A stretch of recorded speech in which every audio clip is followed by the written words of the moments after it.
Good afternoon, everybody. Thank you for coming. Want to thank our witnesses as well. This is something we've been wanting to do for a long time, and that is have a hearing on the origins of COVID-19. And so both the Select Subcommittee on Coronavirus, Republicans, as well as our ranking member on the Oversight Committee, Mr. Comer, are going to give opening statements. Then we have two witness panels that are going to be presenting evidence, and then we're going to have some Q&A sessions. We'll do at least one round, two rounds if necessary. And with that, I'll give my opening statement. 4 million people around the globe have died from COVID-19. 600,000 of those deaths are here in America. With every one of those deaths, there's still families and loved ones who are also mourning. The entire world has been turned upside down. Our children have lost a year of their livelihoods. Millions of those children lost an irreplaceable year of in-classroom learning. Governments have borrowed trillions of dollars responding to this pandemic. So we have a simple, basic question. How did COVID-19 start? What was the origin of COVID-19? We've asked that question for more than a year and requested that the House majority hold hearings to investigate the origins of COVID-19. Perplexingly, Speaker Pelosi has refused to allow a single hearing, calling it a diversion. As the American people will hear today from our expert witnesses, this is far from a diversion. The evidence continues mounting that this was a man-made disaster that started in the Wuhan lab. If that is the case, then it might be considered dramatically worse than Chernobyl. Today's witnesses will lay out two specific facts. One, the Chinese government engaged in a series of lies followed by a massive cover-up from the very start of COVID. And number two, the weight of evidence strongly points to the virus having emerged from the Wuhan lab. Let me start with the lie, and you will hear more from ranking members McCall and Nunes about this. On January 2nd, 2020, Dr. Fauci and CDC Director Dr. Redfield picked up from the Chinese Communist Party the first official lie. The CCP claimed in each of, at that point, 27 reported cases that the illness had jumped from an animal to a human. Both doctors, Fauci and Redfield, knew that was likely not true. We now know with overwhelming certainty that was in fact a lie. A year and a half later, there is not a single case of the virus having jumped from an animal to a human, yet the CCP claimed to know of 27 separate individual cases. The Chinese Communist Party was also covering up knowledge of human-to-human transmission. On January 7th, the CDC situational report included, quote, media has begun to report high demand of N95 respirators in China. Well, you don't need N95 respirators to protect against individual animal-to-human transmission. China knew the virus was spreading from humans to other humans. On January 4th of 2020, Dr. Redfield offered to send the CDC Epidemic Intelligence Service to Wuhan. Had China been open and transparent with the world, the pandemic could have been stopped right then and there. Instead, weeks later, China put people from Wuhan on international flights, spreading the disease globally. Throughout January of 2020, there were 20,000 people from China who were entering the United States daily, exponentially worse than Chernobyl. On January 6th, Dr. Redfield spoke with China's equivalent of their CDC and reported to the U.S. National Security Advisor that his, quote, call was both troubling and bizarre. China was stonewalling, he went on to say. Gao was not forthcoming at all. This was Dr. Redfield back in January of 2020. Redfield was concerned by Gao's tone, which was different from his previous experiences with him. Gao sounded like a hostage. On January 10th, the United States beginning work on a vaccine. Let me pause there for a moment, because it shows a dramatic dichotomy between our two nations. In the critical first days, China was engaging in a massive cover-up, while allowing the virus to spread across the globe. And at the same time, the United States was beginning work on a life-saving vaccine. The story matters and is a display to the world of the two countries' characters, the morals and the values.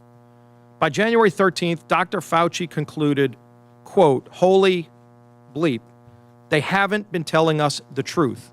That was Dr. Fauci's quote in January of 2020. Why was China lying? Could it be the motive was to cover up a virus that had leaked from a lab conducting gain-of-function research on coronaviruses, meaning that manipulation in the lab had likely made the virus dramatically more dangerous to the world than a naturally occurring coronavirus? That might be a motive for a massive government cover-up. Our witnesses will discuss this further, but here is what we know today. 1. No intermediate host. The animal that the bat would be expected to infect that would then transmit the virus to humans has been found. After testing, by the way, hundreds of different species and thousands of specific animals, still haven't found that animal. 2. There is no evidence it was ever in the human community before the pandemic began, and yet, as Dr. Quay will be discussing, it had perfected human-to-human spread from the very beginning. That is the hallmark of a lab-created virus. And number 3, we know that the Wuhan lab was conducting potentially dangerous research on bat coronaviruses and their ability to cause pandemics, included gain-of-function research. As Admiral Giroir states, quote, "It's just too much of a coincidence that a worldwide pandemic caused by a novel bat coronavirus that cannot be found in nature started just a few miles away from a secretive laboratory doing potentially dangerous research on bat coronaviruses." We also know the first cases of COVID in China occurred sometime between mid-October to mid-November of 2019. This is when we now know that, according to the Wall Street Journal, 3 Wuhan lab workers sought hospital care for an unknown respiratory illness. COVID didn't start in late December in the wet markets. It started months earlier, and lab workers in the institute working on coronavirus were infected. And China began lying immediately and began buying up N95 respirators immediately. And they closed domestic travel but continued sending 20,000 people a day to America. And now 600,000 Americans are dead and 4 million people worldwide. This is exponentially worse than Chernobyl. And yet, to this day, Speaker Pelosi has yet to have a single hearing on the origin of COVID-19. The very name of our committee is the Select Subcommittee on the Coronavirus. And yet, not a single hearing on the origin of the coronavirus. Well, that changes today.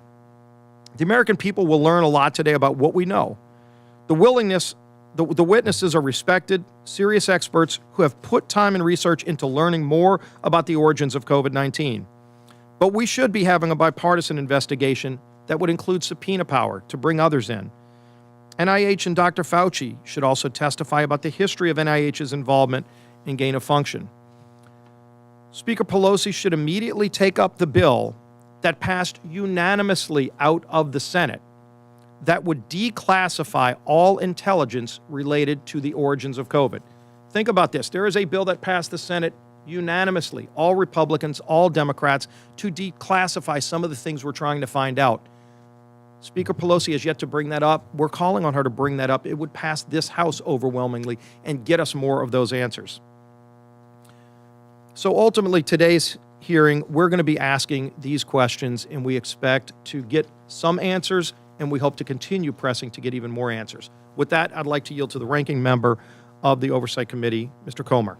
Thank you, Ranking Member Scalise, for your diligence on behalf of the American people to get to the origins of COVID-19. It's essential to understand the origins of this virus in order to prevent it from happening again. Without a full and comprehensive investigation, we cannot adequately prepare for the next outbreak.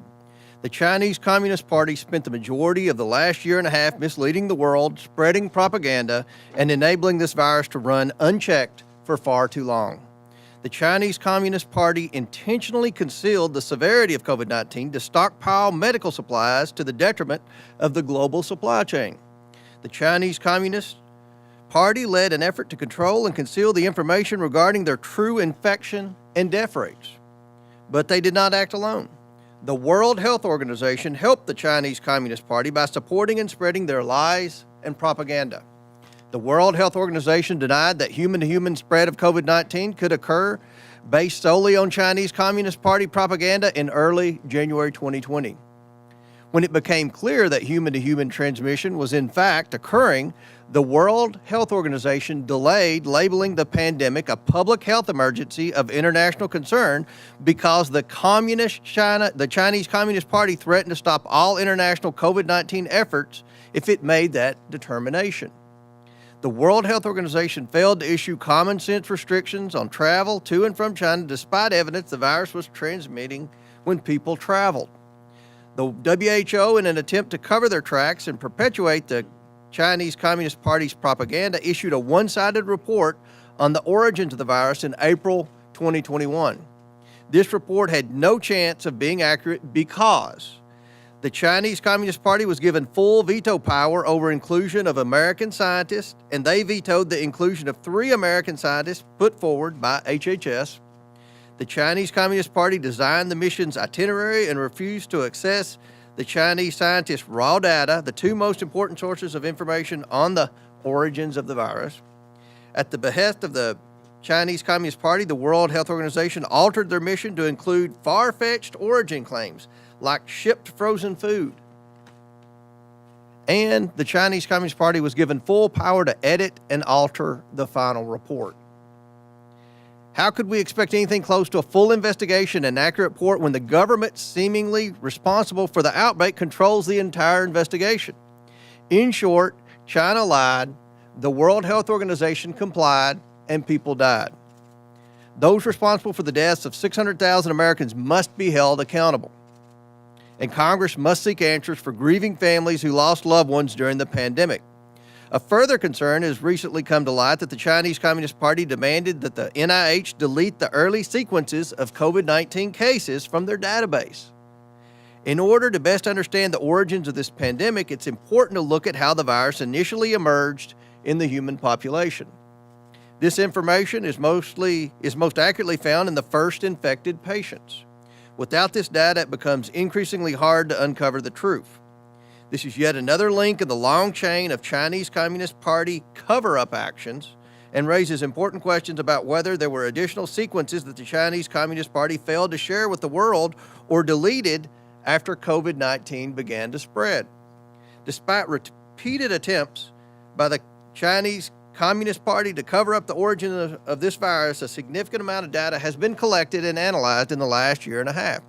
Evidence we will uncover during this forum. Evidence that this virus came from a lab-modified version of a bat coronavirus is continuing to grow. As we will hear from our witnesses today, every scientific test that distinguishes between the theories of the virus jumping from an animal to a human and the virus originating from a lab leak gives results that highly favor the lab origin theory.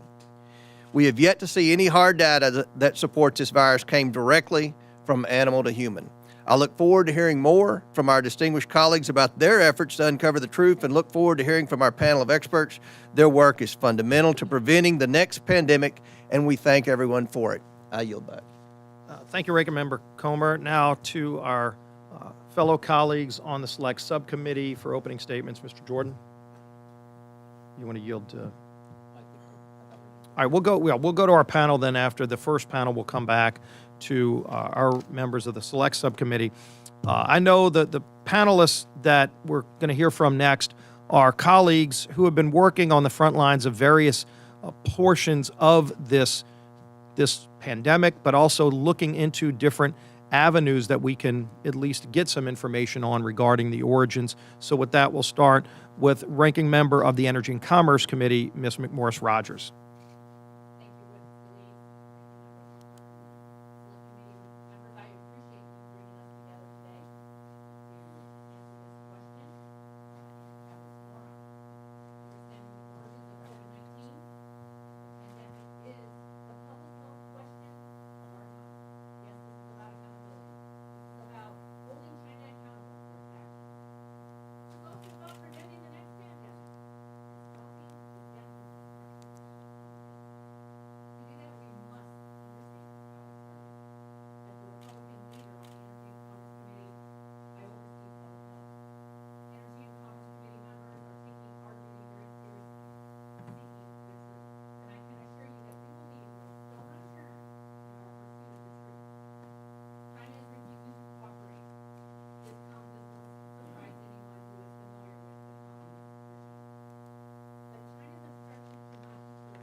Thank you, Ms. Morris Rogers. Now, the ranking member for the Permanent Select Committee on Intelligence, Mr. Nunes.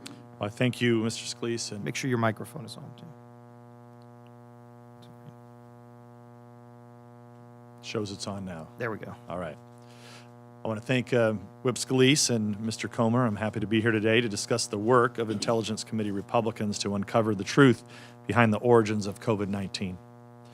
For nearly a decade, House Intelligence Committee Republicans have been investigating China's malign activities across the globe, from concerns over Huawei to China's Belt and Road Initiative to its theft of our intellectual property and increasingly aggressive activities in the South China Sea.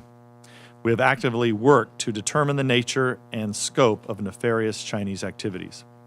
We have faced the China threat head-on because we believe what is at stake here is nothing less than our future as a free society. I also want to recognize the efforts of our colleagues in this room.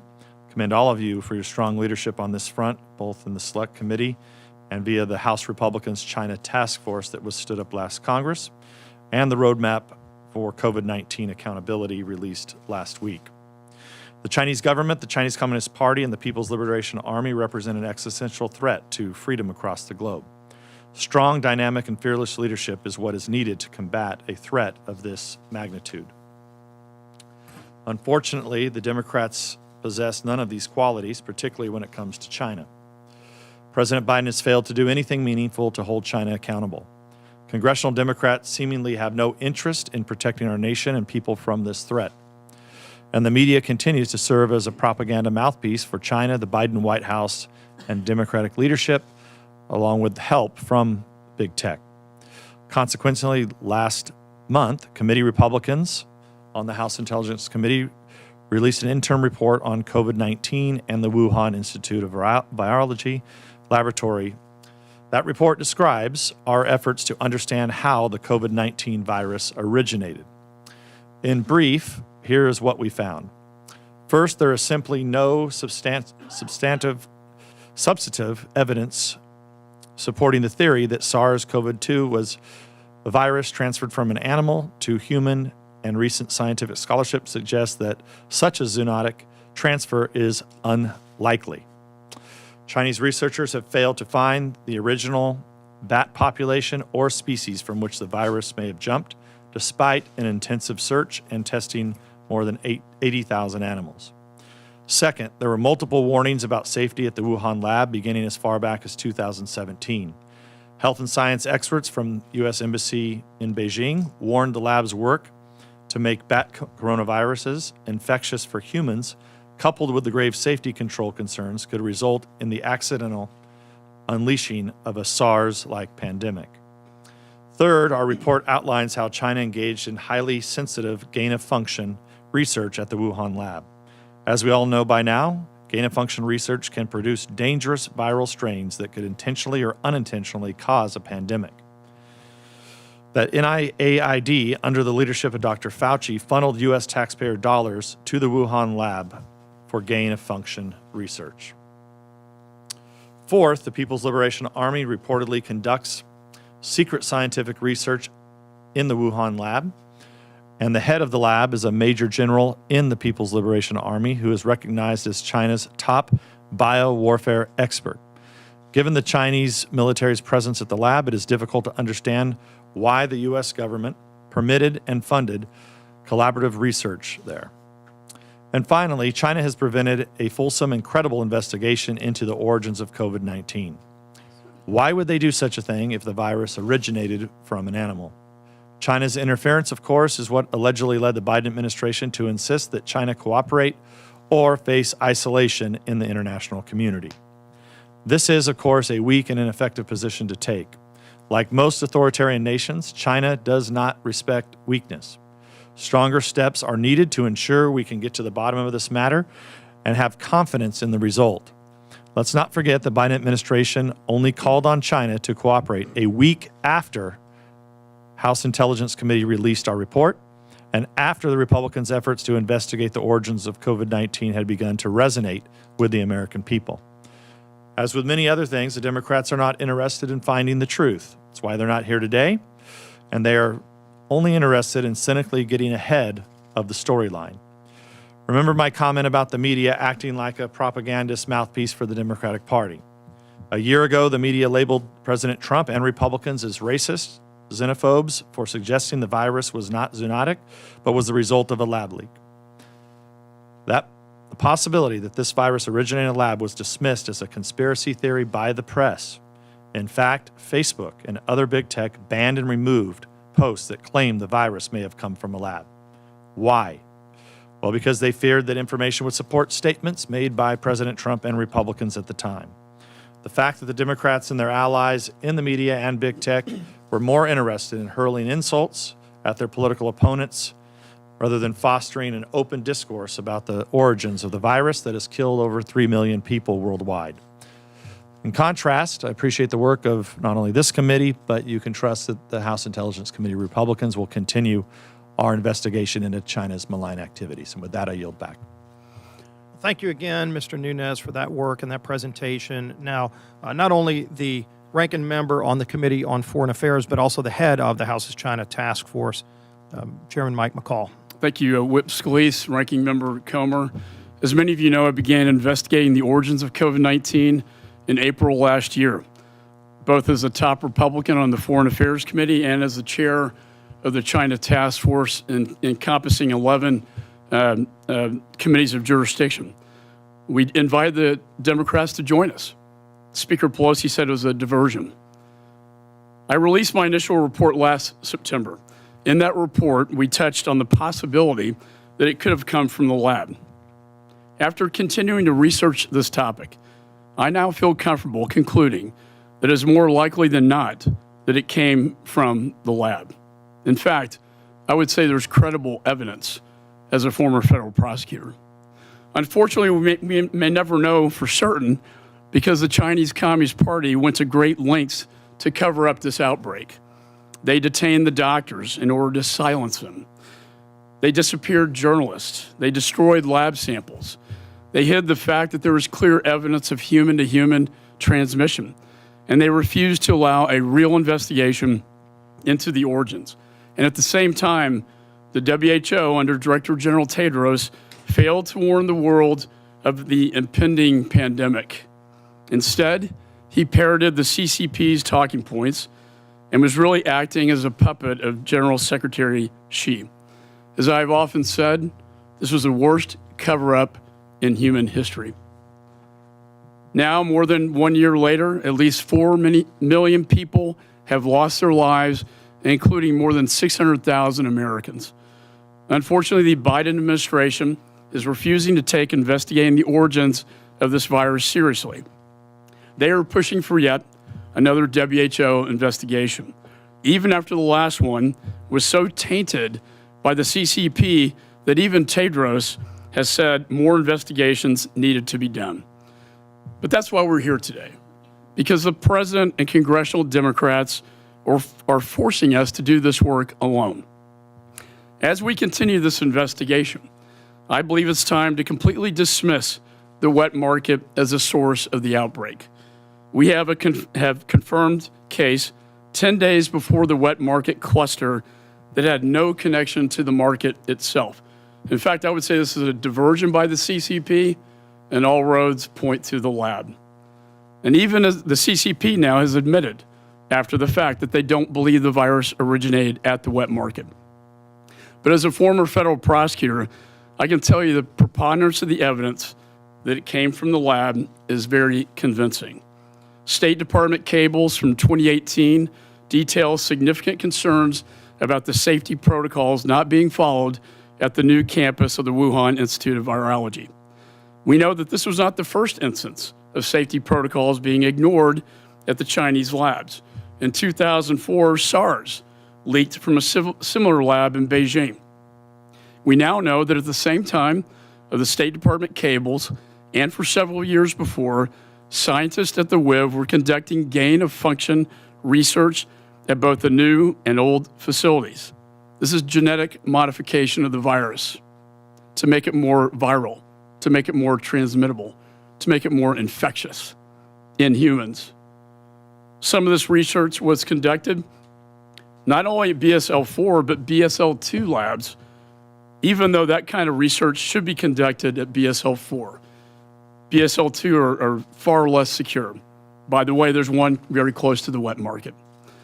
In addition, in a city 5 times larger than the city of Houston, the first signs of the new illness were all clustered around the old WIV facility, the level 2 facility. Then on September 12th, 2019, the WIV suddenly took their virus database offline. You have to ask the question, why? Why did they take this offline? Removing the database would prevent hospitals in the city from comparing samples from sick patients to the lab's library of viruses. If the CCP was attempting to cover up a leak of coronaviruses being studied at the WIV, this would remove the ability to link COVID-19 back to the WIV. According to a Harvard study, in the following weeks, 5 of the 6 hospitals surrounding the old WIV saw the highest daily average of cars in their parking lot in 2.5 years. This indicates people around the old WIV facility were suddenly sicker than usual, and they were visiting hospitals at a higher rate than usual. If an outbreak had begun around September from a leak, this is exactly what we would see. And new testimony now received by my committee reveals the Chinese military potentially took over this lab not in January 2020 as reported, but earlier in 2019. The Chinese military were actually in the facility at the time of 2017. That signals to me, as a prosecutor, that the CCP was worried about something at the lab before the world even knew what COVID-19 was. Why else would they put the Chinese military in charge? In October 2019, Wuhan hosted the 2019 World Military Games. These are similar to the Olympics, but with military personnel competing. More than 9,300 athletes from over 100 countries came to the city. And it should have been a massive public relations opportunity for the CCP, yet no fans or observers were allowed to attend. There were reports of roads being blocked, with athletes describing Wuhan as a ghost town. If a virus had leaked from the lab in early September, and there was an uptick in hospital visits around the old WIV, the CCP would likely be worried. This would potentially lead them back and lock down the city and ban fans from the game, which is exactly what happened. Most telling of all, dozens of these athletes have recently come forward saying they got sick while at the games with what would now be classified as COVID-like symptoms. The village where the athletes lived was less than 8 miles from the old WIV and connected to downtown Wuhan by a new subway stop. I now believe this was actually one of the earliest COVID-19 super spreader events. At least 4 of these athletes were from countries who have now confirmed the virus was circulating within their borders in November and December of 2019. That would be Italy, Brazil, France, and Sweden. This would be the exact time frame that indicated it entered their borders in late October, likely from the military game athletes. I've also discovered some very important new facts.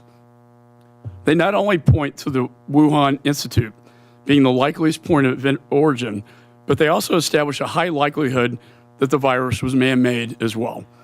I believe we've found the answer to the question, quote, how did this virus from a cave 1,000 miles away get to the middle of a city of 11 million? It wasn't natural. It was a lab. Next month, the House Foreign Affairs Committee the Republicans will release an updated origins report that will detail all of our new findings. So with that, Whip Scalise and Ranking Member Comer, thank you so much for having me. Thank you. I appreciate that testimony as well as the work that the committee, that the China Task Force is doing to get these facts out here. Someone else who has been working on this for over a year now, our colleague, Congressman Gallagher. Thank you, Whip Scalise, Ranking Member Comer, for this opportunity. I can't think of a more important question facing the world today than how this pandemic started, which makes it all the more tragic that we don't have the willing participation of our Democratic colleagues. I don't see this as a Republican question or a Democrat question. This is a forensic question of how this actually started. That being said, I strongly support the establishment of an independent bipartisan expert commission. I've had some experience in the cyber domain leading such a commission, and I've seen the power of a hybrid commission of both legislators and outside experts to break through the noise and deliver serious bipartisan recommendations. But even in the absence of such a congressionally mandated commission, I think there are a number of steps we can immediately take to better understand the origin of the virus so that we can prevent a similar crisis from happening again. I don't want to rehash a lot of the very compelling points my colleague made, so I'll try and add a little bit to the discussion. 4 things stand out in my mind. The first and most obvious is what Whip Scalise referenced, which is that we should declassify all intelligence products, reporting, and assessments related to COVID-19's origins, and in particular, those underpinning the IC assessments related to President Biden's May 26, 2021 directive on his COVID investigation, the January 2021 State Department disclosures made by the outgoing Trump administration, and the material used to inform the April 30th, 2020 DNI statement on COVID origins. That statement is openly available. It's worth revisiting, or our entire intelligence community concurs with what they call the strong scientific consensus that this was not man-made or genetically modified. How did that happen? I think we all have an interest in knowing. Number 2, issue a subpoena to the EcoHealth Alliance for any and all data and files they have relating to their collaboration with the Wuhan Institute of Virology. Number 3, auditing the records of all federal agencies for a thorough accounting of any funding that may have gone to the Wuhan Institute of Virology, either directly through third parties such as NGOs over the past, directly or indirectly through parties such as the EcoHealth Alliance over the past decade. Ranking Member McCall mentioned the Wuhan military games, for example. I've written a letter to the Secretary of Defense and the Chairman of the Joint Chiefs asking, have we interviewed the 284 Americans that went to those games? Were these Americans tested for antibodies? What did we learn from that process? And if we haven't started that process, it can still begin. It's not too late to get more information related to this. And then 4th and finally, continuing the State Department's arms control investigation into potential biological weapons convention violations by the Chinese Communist Party. Regardless of the outcome of these investigations, and we should follow the data wherever they leave, there are at least 3 broader lessons I believe we can already take away from this experience. In the interest of brevity, I won't go into all in detail. I'm happy to answer follow-on questions. But the first is the pervasive influence of what's called United Front work. Perhaps the easiest way to understand the Chinese Communist Party's United Front work is to think of it as inception. The CCP influences or co-ops foreign elites, oftentimes without their direct knowledge, to spread messages that align with the party's interests. And without speculating on their motivations, it's hard to escape noticing that many of the individuals who have been most critical of the lab leak hypothesis, Peter Daszak was mentioned by Ranking Member McMorris-Rodgers. It should be noted that Peter Daszak is a zoologist, not a virologist. Anyone that signed that Lancet letter, at least 5 members of who signed that Lancet letter are now on the Lancet's investigation into the origin of the disease, if you can believe it. The chair also has profound conflicts of interest. They have direct and long-standing relationships with Chinese entities.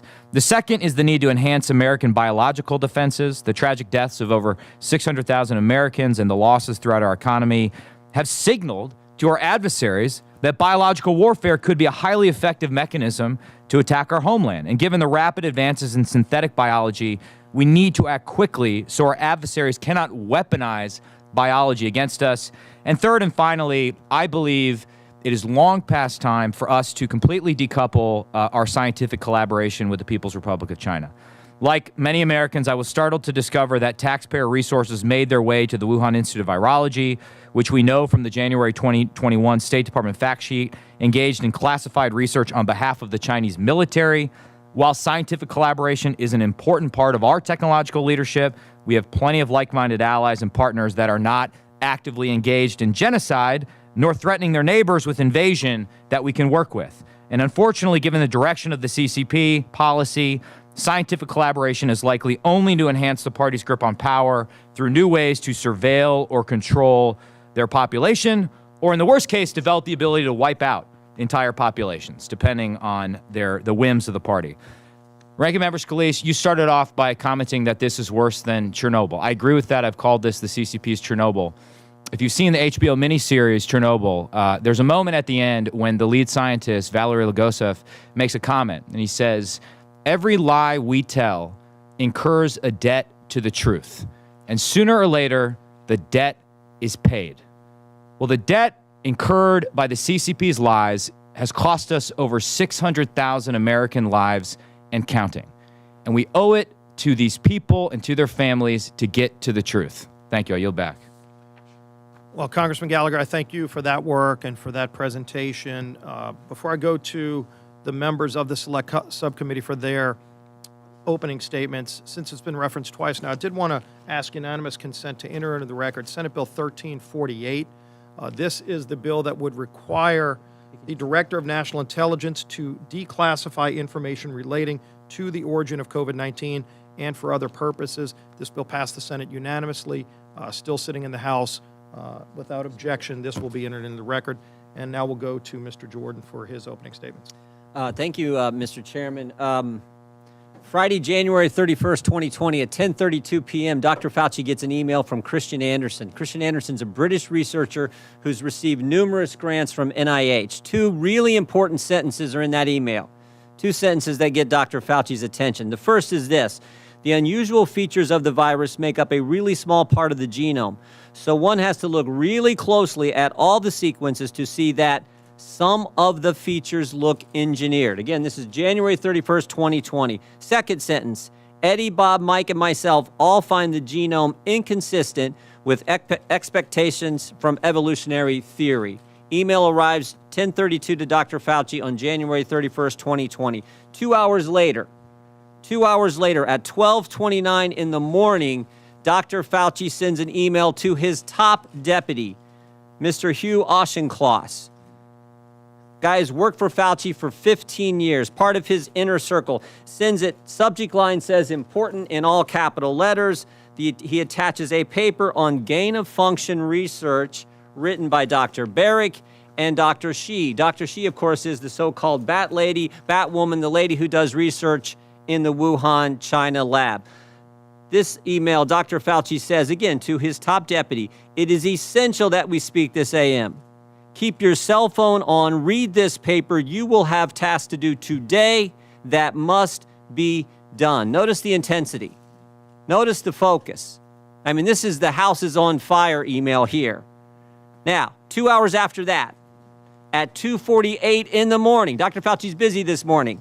12:29, that email he sent to Dr. Auchincloss, his top deputy. 2 hours later at 2:48 in the morning, he sends another email, this one to Robert Kadlec, Assistant HHS Secretary, Trump appointee, not part of his inner circle, and he attaches a different article to this email, one that says the virus came from an animal, that downplays any lab leak theory.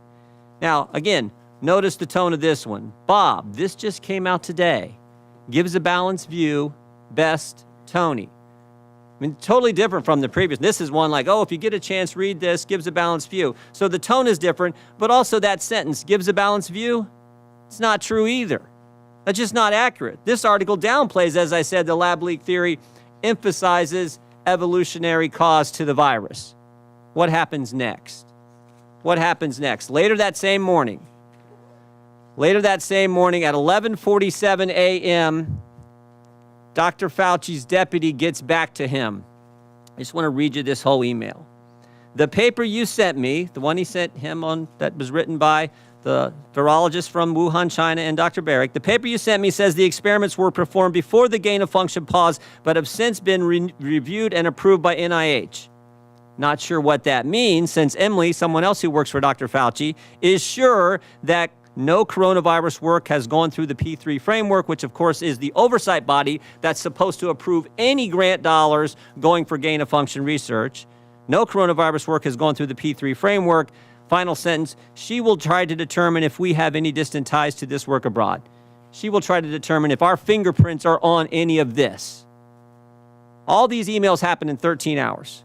So 13 hours after Dr. Fauci gets the initial email from Christian Anderson saying, looks like this virus is engineered, not consistent with evolutionary theory, Dr. Fauci knows some important facts. First, Dr. Fauci knows there's a lethal virus on the loose that started in Wuhan, China. Second, he knows the American taxpayers have funded gain-of-function research in Wuhan, China. Third, he knows that the research grant didn't go through the required oversight board. Fourth, he knows the virus, quote, looks engineered and, quote, not consistent with evolutionary theory. And finally, fifth, Dr. Fauci knows he may have ties to this work in China. His fingerprints, in fact, may be on this.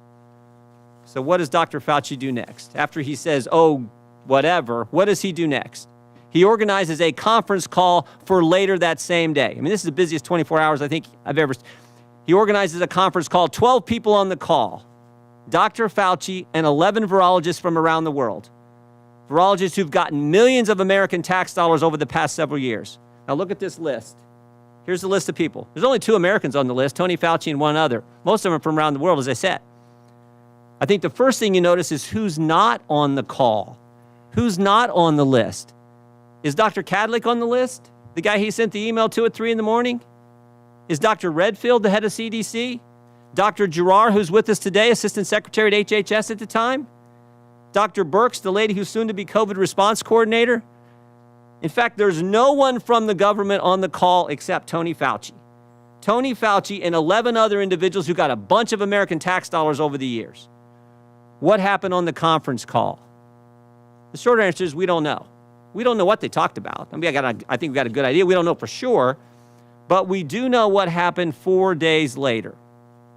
4 days later, February 4th, 2020, Christian Anderson, the guy who started it all, who said the virus looks engineered, Christian Anderson said this 4 days later.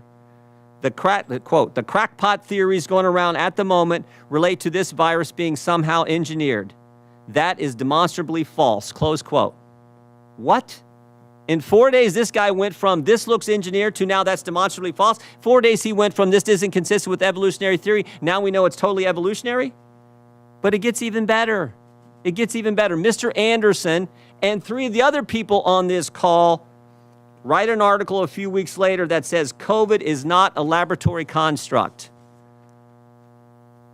And while they're writing that article, there's an email from March 6 where Mr. Anderson offers to let Dr. Fauci edit the article before it's published.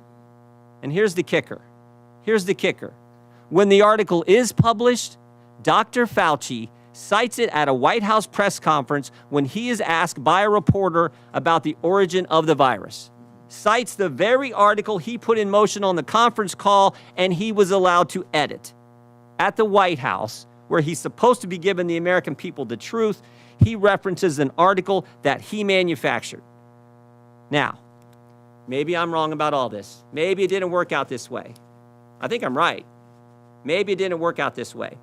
But it would have been nice, Mr. Chairman, if Dr. Fauci would come today and answer our questions. He could have come here and defended himself, but he didn't have the courage to do it. And you know who else who wouldn't come? Remember that email about the P3 framework? We invited Dr. Hassel to come too. He's the individual who chairs that oversight board. We invited him to come today too, and he wouldn't come. I'm convinced these guys knew right from the get-go what the truth was, and they misled the American people. Oh, here's the other thing. You know that conference call? That conference call? We got the emails regarding the conference call from February 2nd. All these guys were emailing back and forth. They were on that conference call. Here's what we got on the FOIA request. Here's all their emails. Every single thing is redacted. Every single thing is redacted about what took place in that conference call, because I'm convinced it was at that conference call where they said, we got to cover our tracks. And again, maybe I'm wrong. Maybe I'm wrong. But Dr. Fauci could have been sitting right there and answering our questions, and he wouldn't come today. I yield back.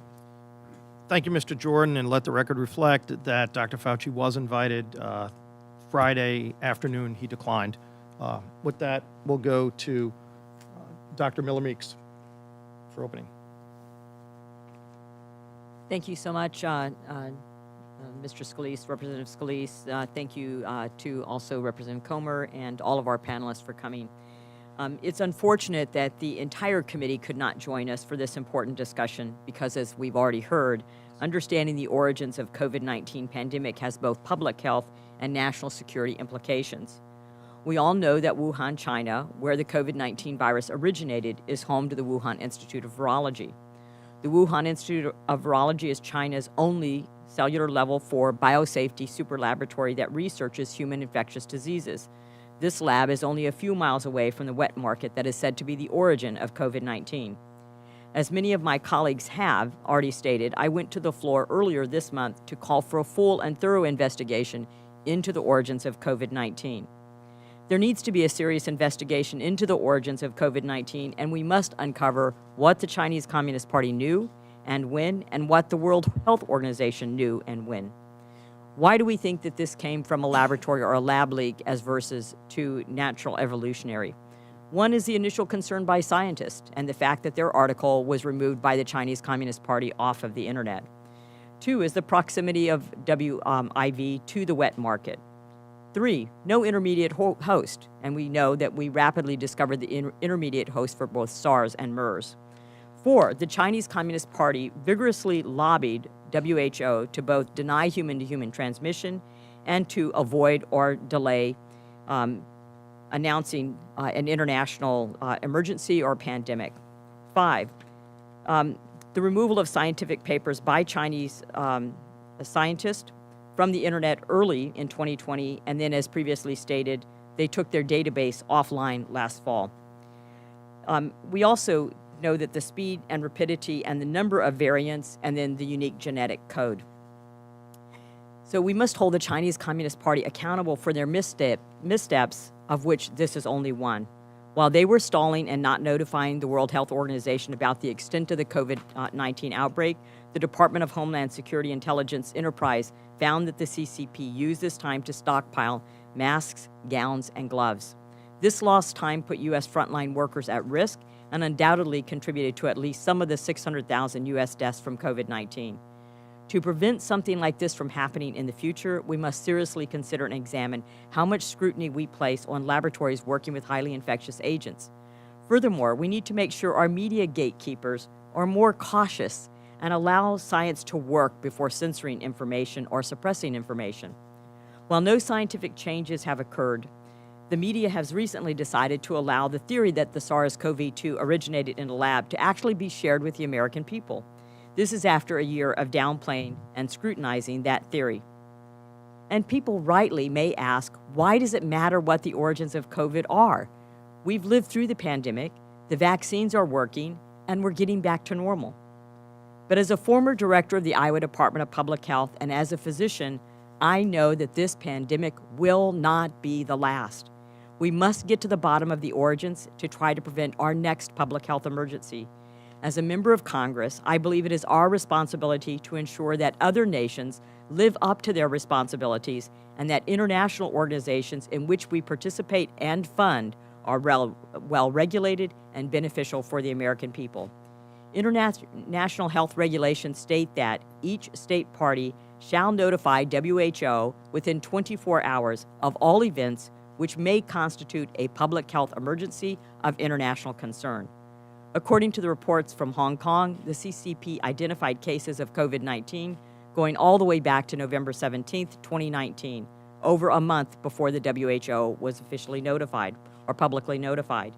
If the CCP had complied with these regulations, it's possible we could have worked with our international partners to more quickly contain the virus, limit travel, isolate people before they traveled, and shut down travel more rapidly. More urgency about the virus if it was a lab leak versus of natural evolutionary causes, less complacency of individuals.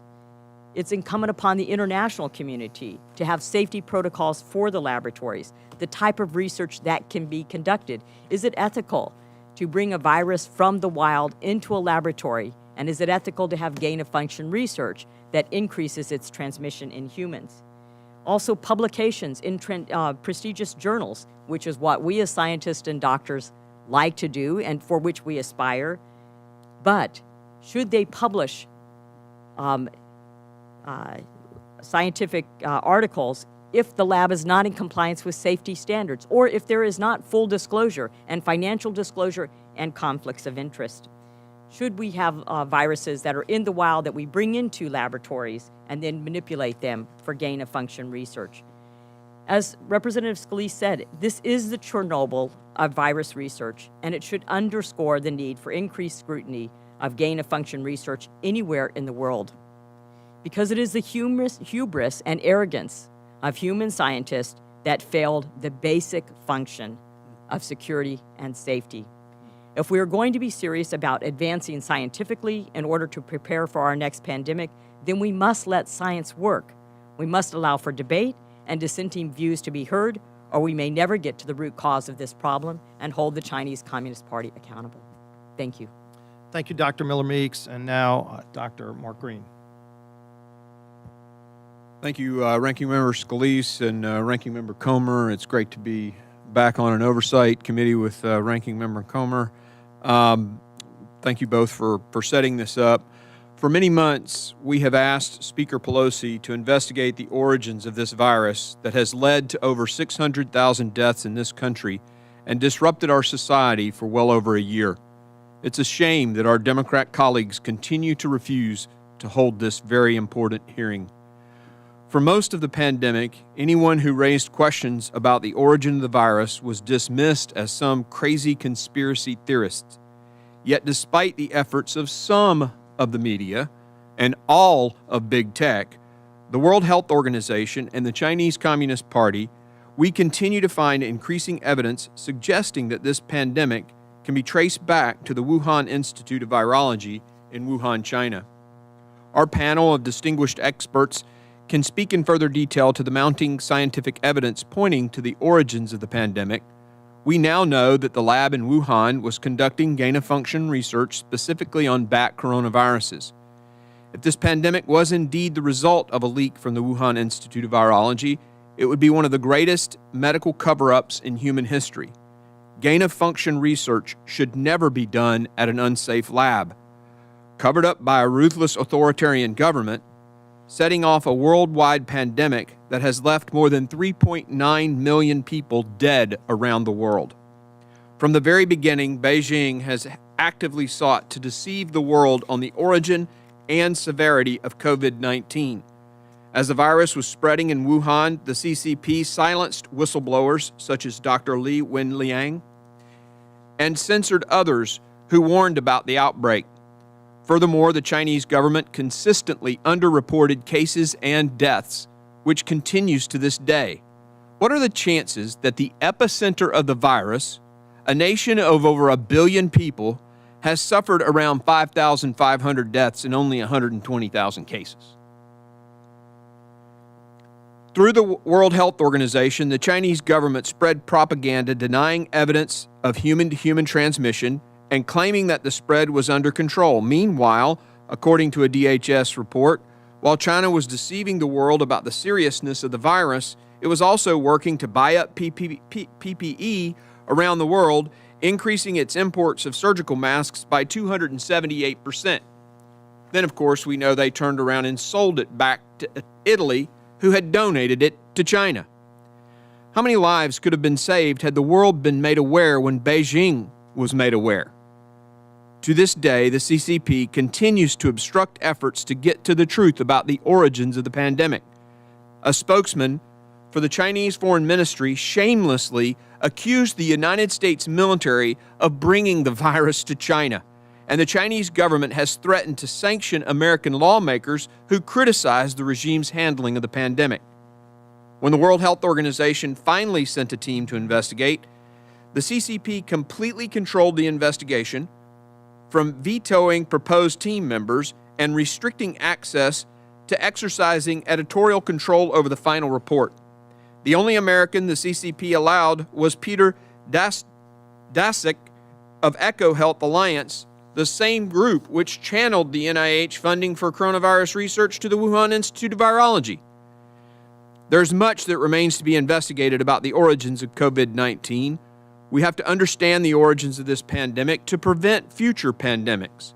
Today's forum is the kind of honest and open examination of the evidence that the American people deserve. Evidence that was ignored and suppressed when it contradicted some of the media's preferred narrative. Again, we have to ask, why is the Democrat Party not participating in this? Why are our colleagues on the other side of the aisle not participating in this? Why do they not want to get to the bottom of where this virus came from? Where is the pangolin?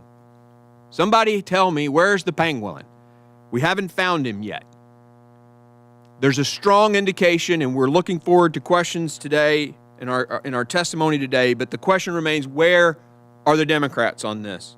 I would submit to you it is one of the most consistent things on the other side of the aisle is their relaxed lack of interest, lack of concern about the threats from China. They continue to forgive millions incarcerated in Wuhan, China, or in Xinjiang, the Uyghurs.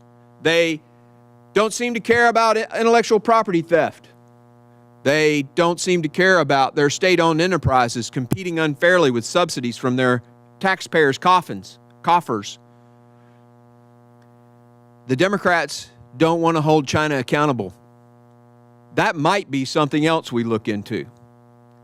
But for today, I look forward to the opportunity to ask questions to get to the bottom of the origin of the virus. And Mr. Chairman, with that, I yield.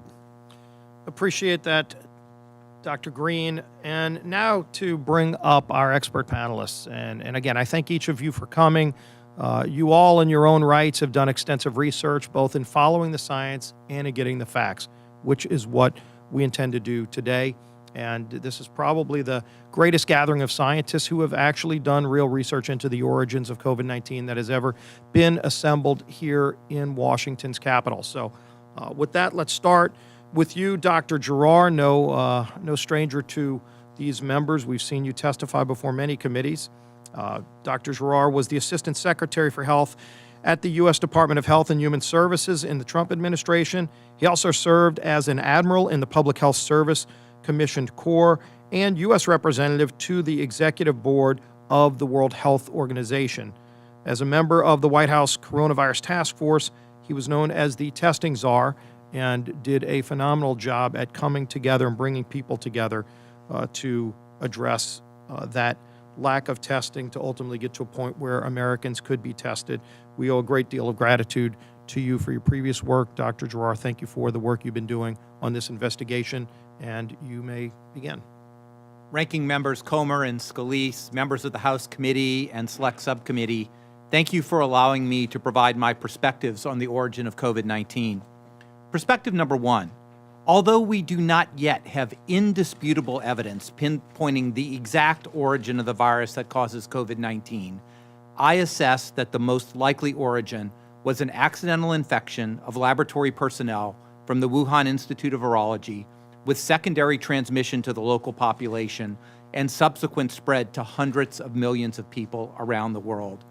It is essential that Congress provides leadership for a comprehensive, transparent, and unbiased investigation to determine 1, the most likely origin of the virus, 2, whether the NIH funded, directly or indirectly, or approved of, explicitly or tacitly, potentially dangerous research within the Wuhan lab, and 3, what the U.S. can do to minimize the possibility of future pandemics and enable rapid global containment of any suspicious infectious outbreak.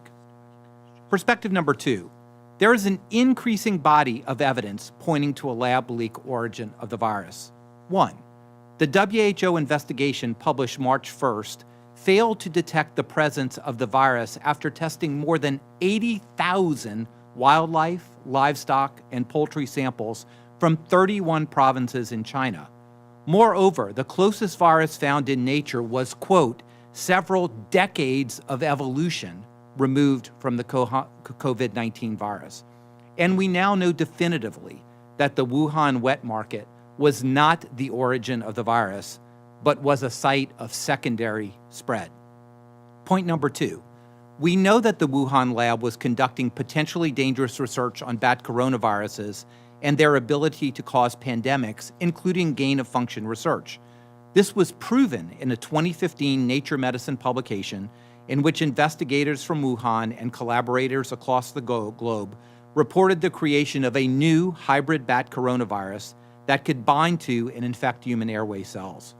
Number 3, Since that 2015 publication, there have been multiple NIH grants to the EcoHealth Alliance, all entitled Understanding the Risk of Bat Coronavirus Emergence, and from the limited publicly available information, appear to be using the exact same laboratory methods that could create novel, hybrid, pandemic-causing pathogens.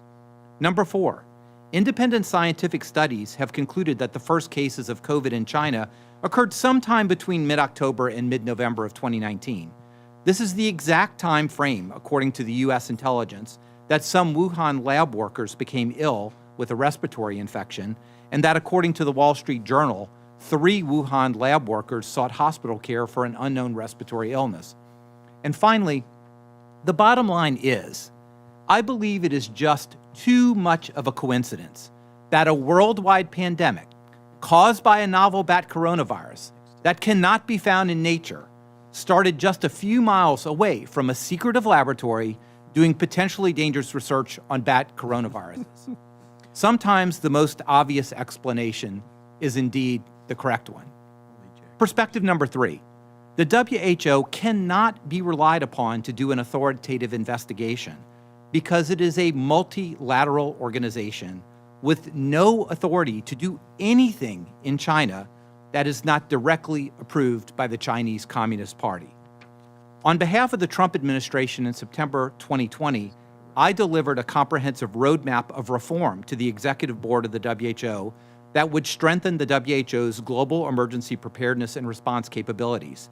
This roadmap would better equip the WHO for future pandemics, but by the WHO's very nature as a multilateral organization, it can never be relied on to guarantee transparency from repressive regimes, nor assure the health and safety of the American public. Finally, with regard to the WHO, when this pandemic first emerged in China and began spreading around the world, the only eligible nation that did not have a member on the WHO executive board was the United States. That is because after I was nominated for the executive board by President Trump in November 2018, my nomination was repeatedly blocked by Senator Schumer and his Democrat colleagues, and I was not confirmed, and thus the U.S. did not have visibility at the executive board level until May of 2020. Perspective number 4, the final one.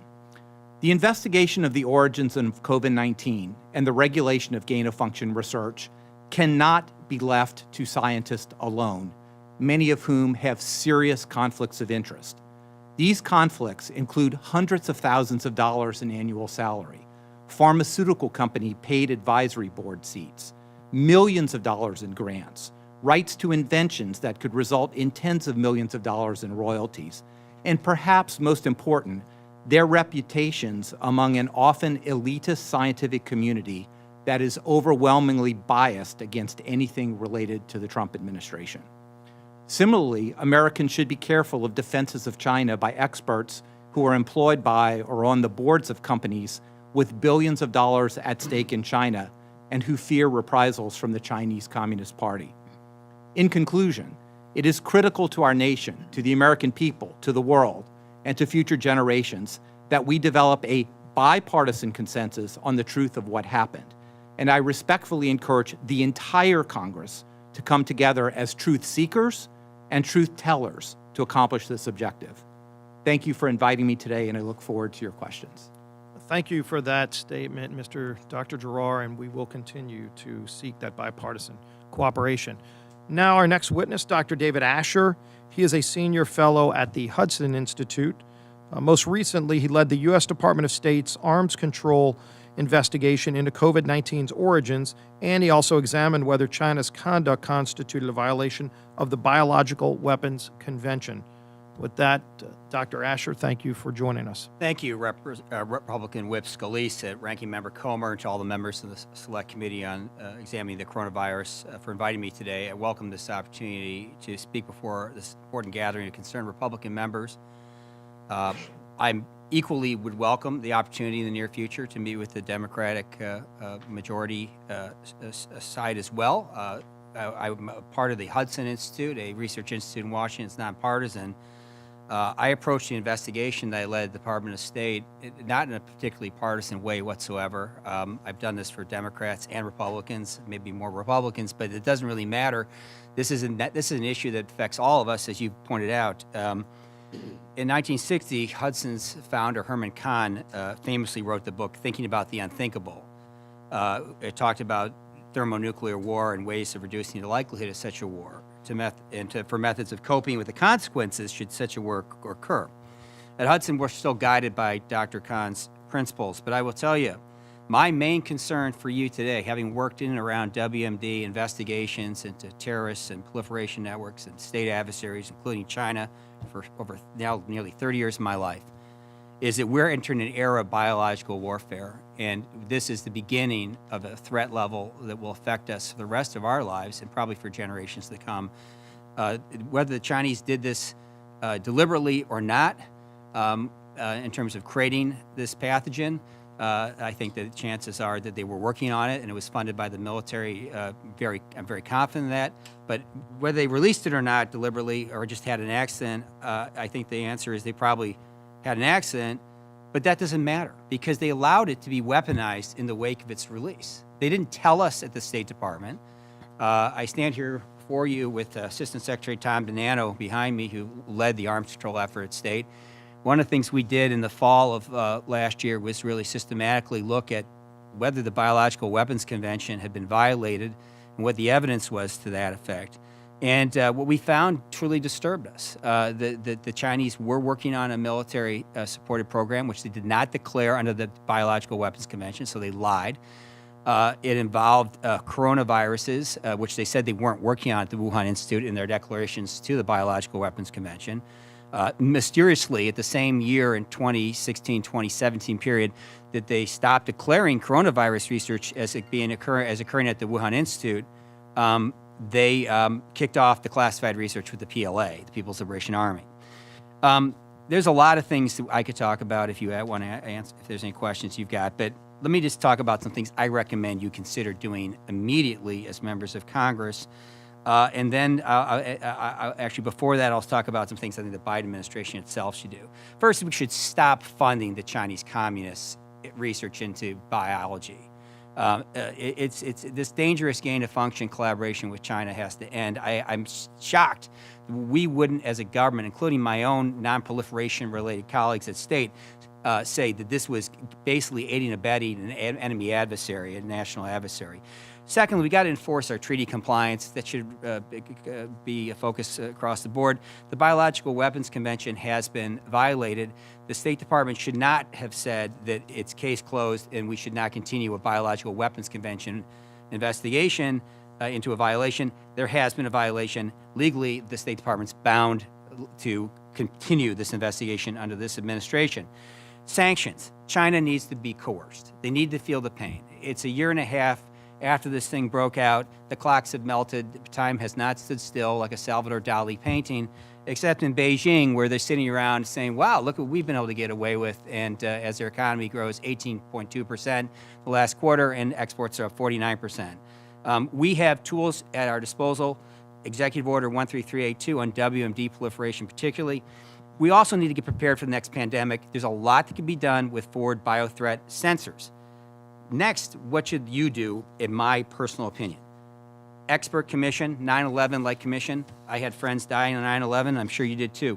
But we've had a lot more friends who've died of COVID-19, and the impact of this is more resonant than anything we've ever seen. Secondly, stop exporting our most precious biotech capabilities overseas, especially to China. Third, we need to amend the Chemical and Biological Control and Warfare Elimination Act to impose sanctions on entities, individuals, and parastatals that are involved in this type of malevolent work to threaten our country.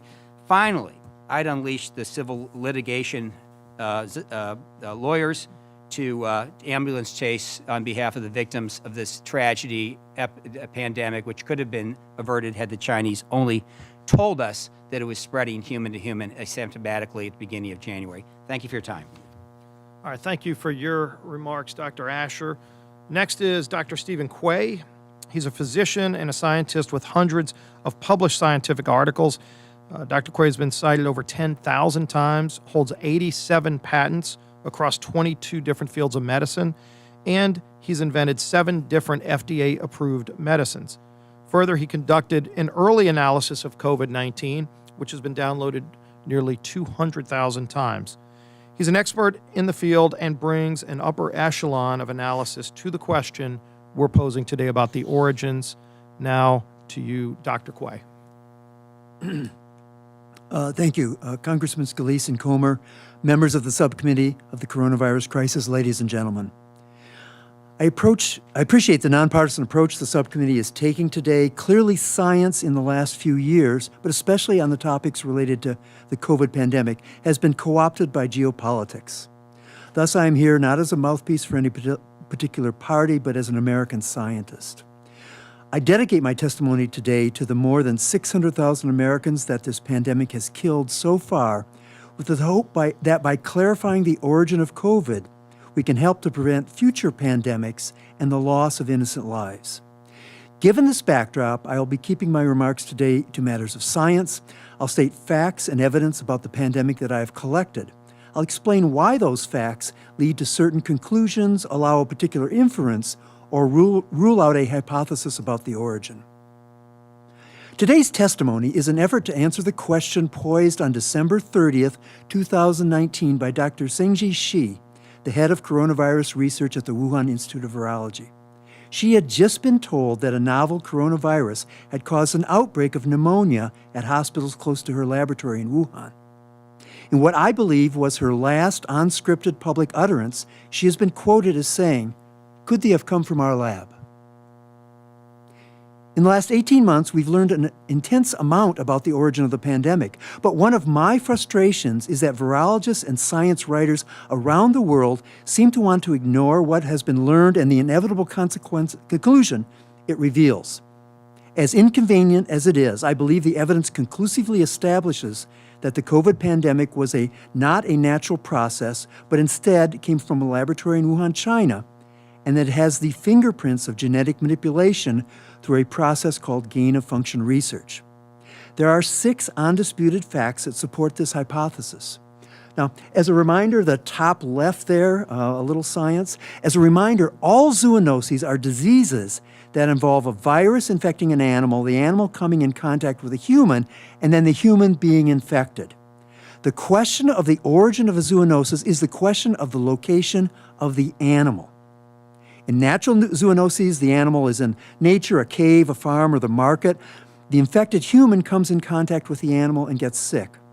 For lab-acquired zoonoses, the animal is in a laboratory or in cells from an animal in a petri dish, and the human works in that lab. In deciding between a natural origin and the lab origin, there are 6 facts no one disagrees with.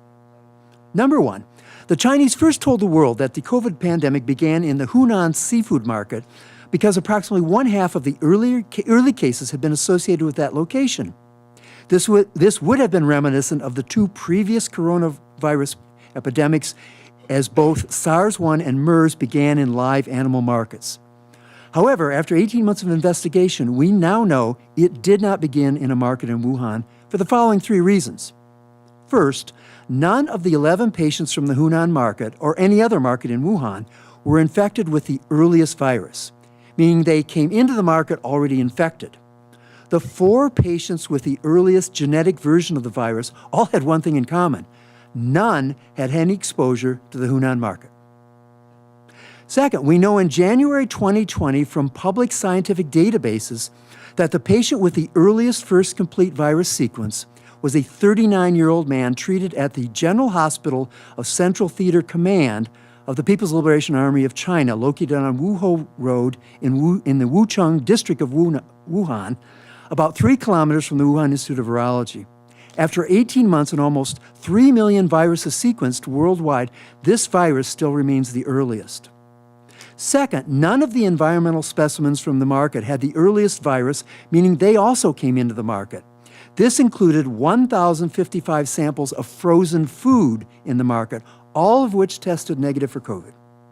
Third, 457 animals from Hunan market were tested. All were negative for COVID. 616 animals from suppliers to the market were tested. All were negative. 1,864 wild animals from southern China of the type found in the market were tested. They were also all negative. These data from the publicly available WHO report established that it did not begin in the Hunan market or any other market in Wuhan. Number 2, failing to find it in any market in Wuhan, the search was expanded to all of China.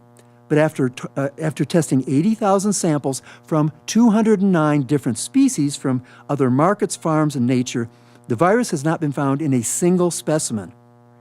The probability of this for a community-acquired infection is about 1 in a million. This is what you'd expect for a lab-acquired infection. Number 3, after testing 9,952 stored human blood specimens from hospitals in Wuhan from before December 29th, there was not a single case of COVID in any specimen. It was expected that between 100 and 400 would be positive. The probability of this for a community-acquired infection is also about 1 in a million. But this is what you'd expect for a lab-acquired infection. There is no evidence of multiple animal-to-human transmissions. With 2 prior coronavirus outbreaks, SARS-1 and MERS, 50 to 90% of early cases were from various animal-to-human infections. For SARS-CoV-2, 249 early cases of COVID-19 were examined genetically, and they all were human-to-human transmission. For a community-acquired infection, this is the probability of tossing a coin 249 times and getting heads every single time. Wow. This is, however, what you'd expect for a lab-acquired infection. Number 5, SARS-CoV-2 has a unique trigger on its surface called a furin cleavage site and a unique code in the genes for that site called a CGG dimer. So these are 2 independent levels of uniqueness. The furin site is why the virus is so transmissible, why it invades the heart, the brain, and the blood vessels.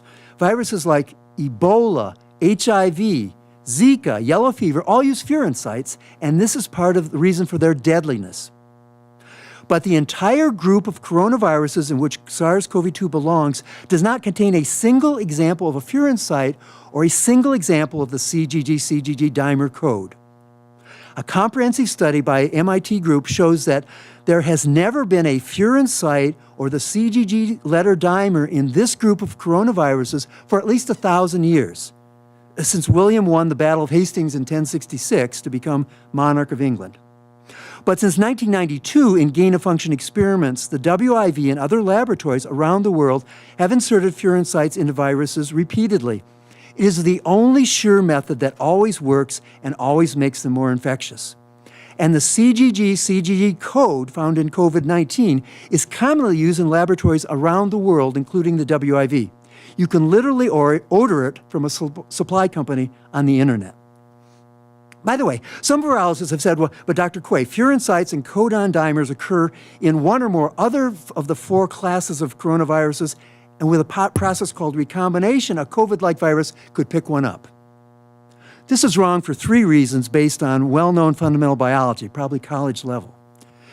Because coronaviruses do exchange genetic material so easily, the very existence and stability of these 5 distinct groups is evidence from nature that there must be barriers for exchange of genetic material.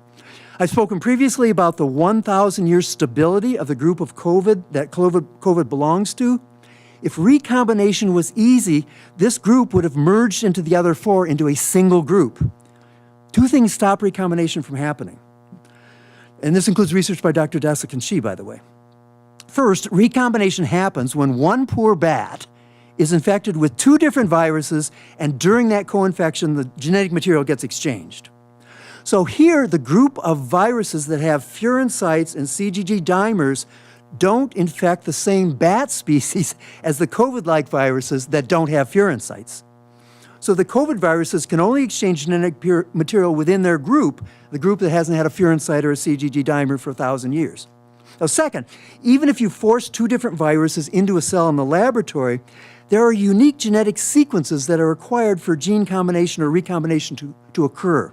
The hotspots where exchange can occur are different for each group and incompatible between the groups. In a clever use of this concept, Dr. Ralph Baric, a leading coronavirus scientist from North Carolina, once made a vaccine candidate that was resistant to recombination. He didn't want to recombine after he put it out in the world. He did this by using synthetic biology to change the hotspot gene sequences. Number 6, finally, SARS-CoV-2 was pre-adapted for human-to-human transmission from the very first patient. Specifically, the part of the virus that interacts with human cells was 99.5% optimized. When SARS-1 first jumped into humans, it had only 17% of the changes needed to cause an epidemic.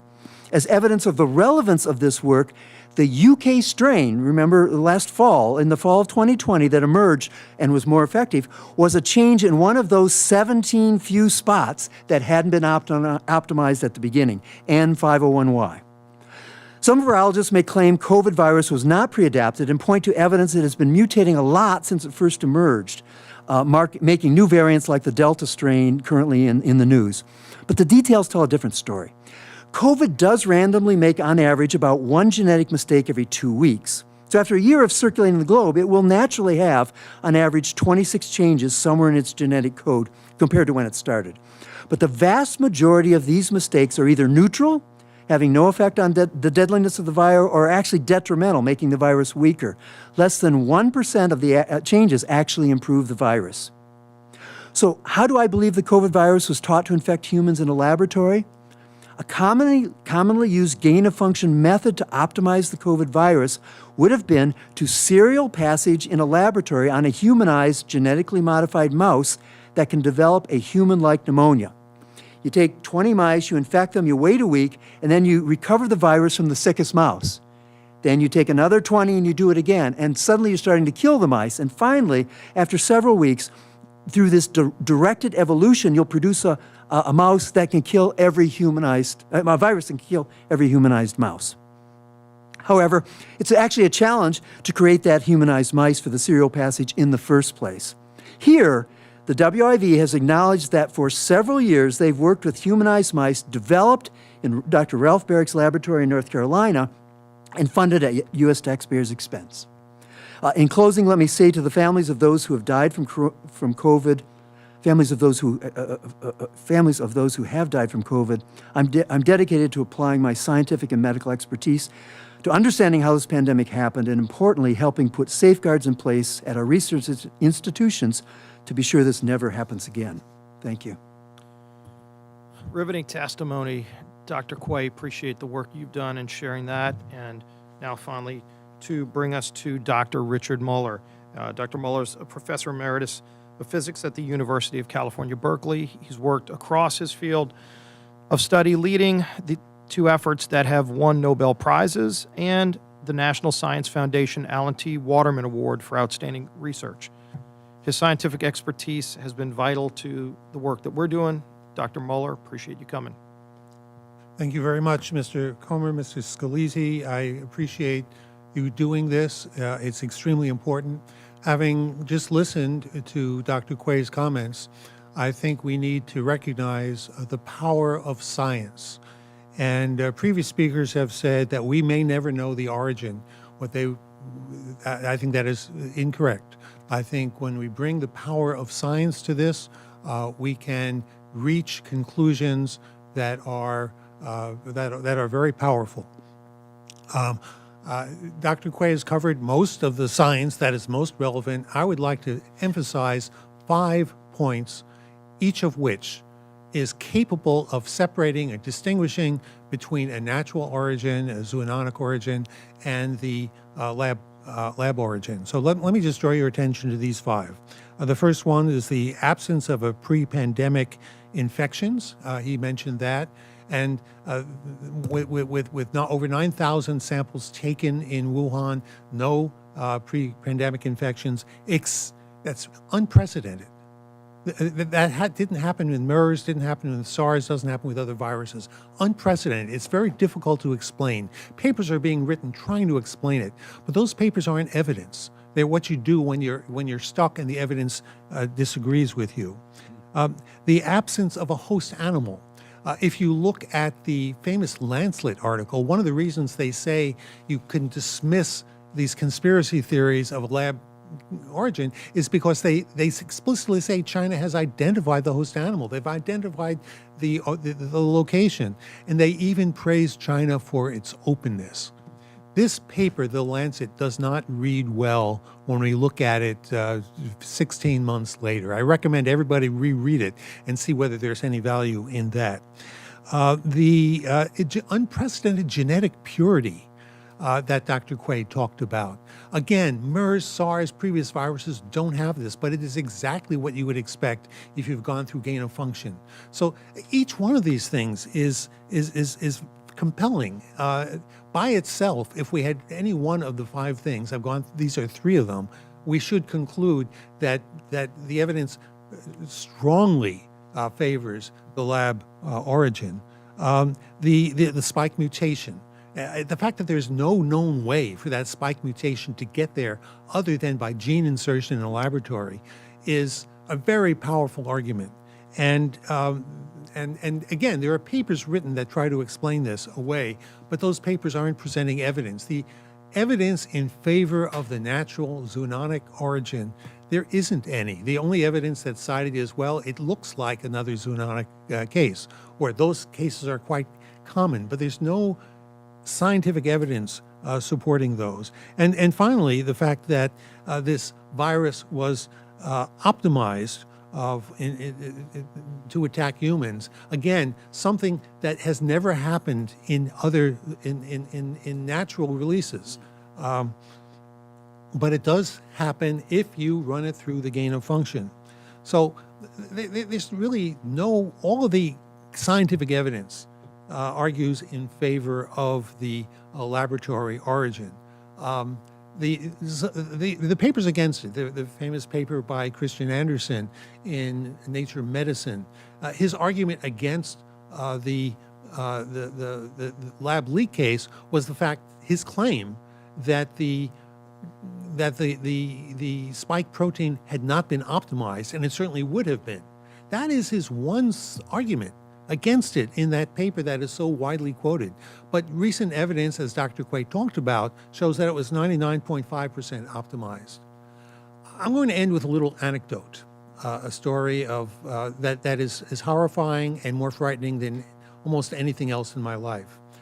In the early days when I was trying to teach myself virology, I called several of my friends who are expert in virology. One of them, I asked him if he could help me review some of this literature, the literature that suggested that there was a lab leak.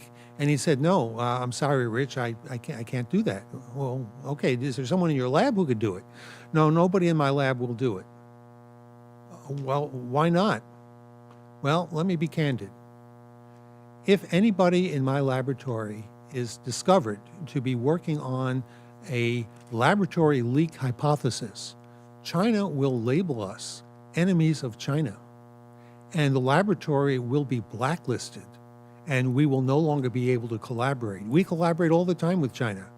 Nobody will take that risk. This is one of the most chilling conversations I've had in my life. The idea that China has managed to interfere, to break the United States freedom of expression, freedom of investigation, freedom of thought, by through this collaboration effort, really scary. So, let me just say that some people say we will never know, not until China confesses, or unless there's a whistleblower. Well, we have a whistleblower. It was the virus itself. It came here, it came out of China, it came to us, and it carried with us genetic information. And there are, in my mind, 5 compelling sets of scientific evidence that allow us to reach this very strong conclusion that, yes, it was a laboratory leak. Thank you very much. Well, thank you, Dr. Moeller. And again, riveting testimony from all of you. Clearly, as we listen to the science, the data that you've presented, it raises even more questions. We're going to go into the first round of questions, and there is a vote going on the House floor, so you'll see members getting up, going, and coming back. But we're going to continue this because I think it's real important that we get as many questions answered as possible. Again, there are people who were invited who didn't come today, and kind of underscores the point that If there were subpoena powers, then we could have compelled more scientists to come. Why they didn't want to come is a mystery. All we're trying to do is get facts. If they have nothing to hide, they should be here, because this is a question everybody wants to know the answer to. People all across the country are not satisfied that, okay, we have a vaccine, but now as we're starting to get our economy opened again, shouldn't we find out how this happened? Shouldn't we get to the bottom of this to prevent it from happening again at the minimum?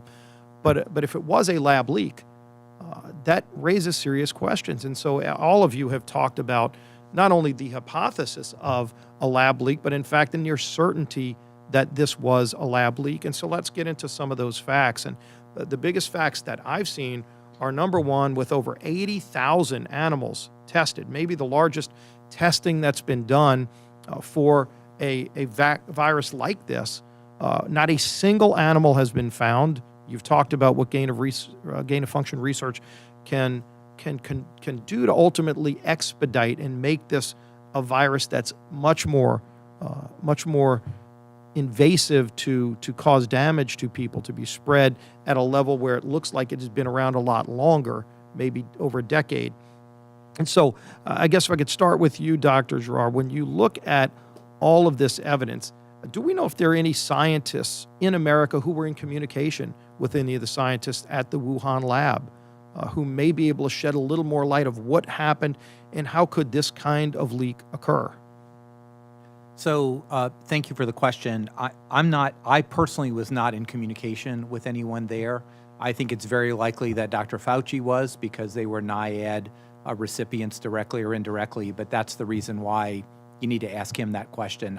I do not know that.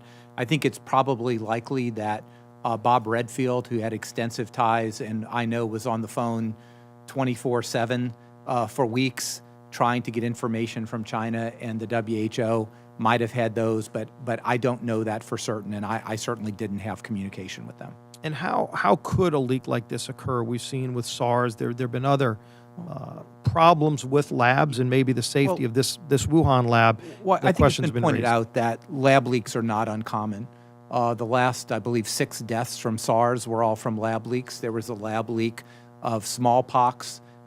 It's widely assessed that the 1978 pandemic of influenza was probably due to a lab leak. So lab leaks occur even under the best of circumstances because these viruses are adapted to be highly infectious, so that only a few viral particles could cause an infection. And particularly with this virus, with so much asymptomatic spread, a person could have spread it to dozens or hundreds or thousands of people before any symptom actually arose. And we do have troubling reports that were from the State Department and other agencies of potential work being done at a much lower level of biosafety than should have been done at this level. So lab leaks are not uncommon at all. These are incredibly dangerous microbes that are highly infectious and evolved to be that way. So the fact that there would be a lab leak, particularly where there has been issues of biosafety, does not surprise me and would not surprise any honest scientist in this country. Dr. Asher, you had given a few specific recommendations. One of those was stop funding the CCP research into biological weapons, biologics in general, because of this, unfortunately, this obfuscation. I mean, we've seen the Communist Chinese Party covering up information, maybe destroying evidence, corrupting the World Health Organization. How long has this been a concern? And clearly this is something we need to address sooner rather than later, but if you can talk more about briefly, I've been worried about this. I was a senior advisor for East Asian Pacific Affairs under the Bush administration at State, and then went on to run our programs against North Korea and the AQCON network, really financially and some of our other things. And, but on China, it's been, as an Asia hand for since 34 years of my life, I've been shocked at the sort of lack of cognizance in our scientific community, and I am deeply involved with our scientific community as a venture capitalist separate from the Hudson Institute, mostly in biotech. We're just not really thinking about the dual-use nature of synthetic biology. Which is ironic, since in 2018 the National Academy of Sciences put out a very strong study warning about biotech dual-use capabilities fueling biological warfare-related capabilities in adversarial nations, and including in our own nation, they could get out of one of our labs. So, we're at a stage here, which the scientists can talk about better than me, where you can do things with biology that can create essentially a weapon as a gain-of-function experiment. And if it gets out of a lab and you don't stop it, like happened in China, it becomes a weapon. So this is to me a huge issue for you, sir, and all of the members of Congress. And I'll ask this to each of you as my final question, because there has been a lot of debate about gain-of-function research, and clearly it has been conducted over time. Just how directly or indirectly taxpayer funding was involved in the Wuhan labs gain-of-function research is something that we should be investigating more. But in general, weighing the pros and cons, especially in relation to these kind of viruses, do any one of you want to discuss or talk about what we should be looking at in terms of policy regarding gain-of-function research? Dr. Quay, I'd start with you. Yeah, I mean, I think because I'd like to get something done, the good is better than the impossible that you can't get done. I would strongly recommend that gain-of-function research be placed under the infrastructure of the Institutional Review Board, so that any federal funding of gain-of-function research the pros and cons of that research has to be presented to an independent, a party of lay people from the community where the laboratory is, and they get to decide if this sounds too dangerous. I think one of the things we saw here was that the gain-of-function research at the Wuhan Institute of Virology was set up to be reviewed inside the NIH, and it was never sent to them to look at. So we've proven that the current structure fails, but as someone who's invented 7 drugs and worked with IRBs, 30 different clinical trials, they're very good at balancing risk to the humans and safety. I can't do one study in clinical trials without an IRB, and we have 200 million people infected here with no oversight. And Dr. Giroir. I certainly Dr. Muller. support local review, but the national level federal review has to be overhauled.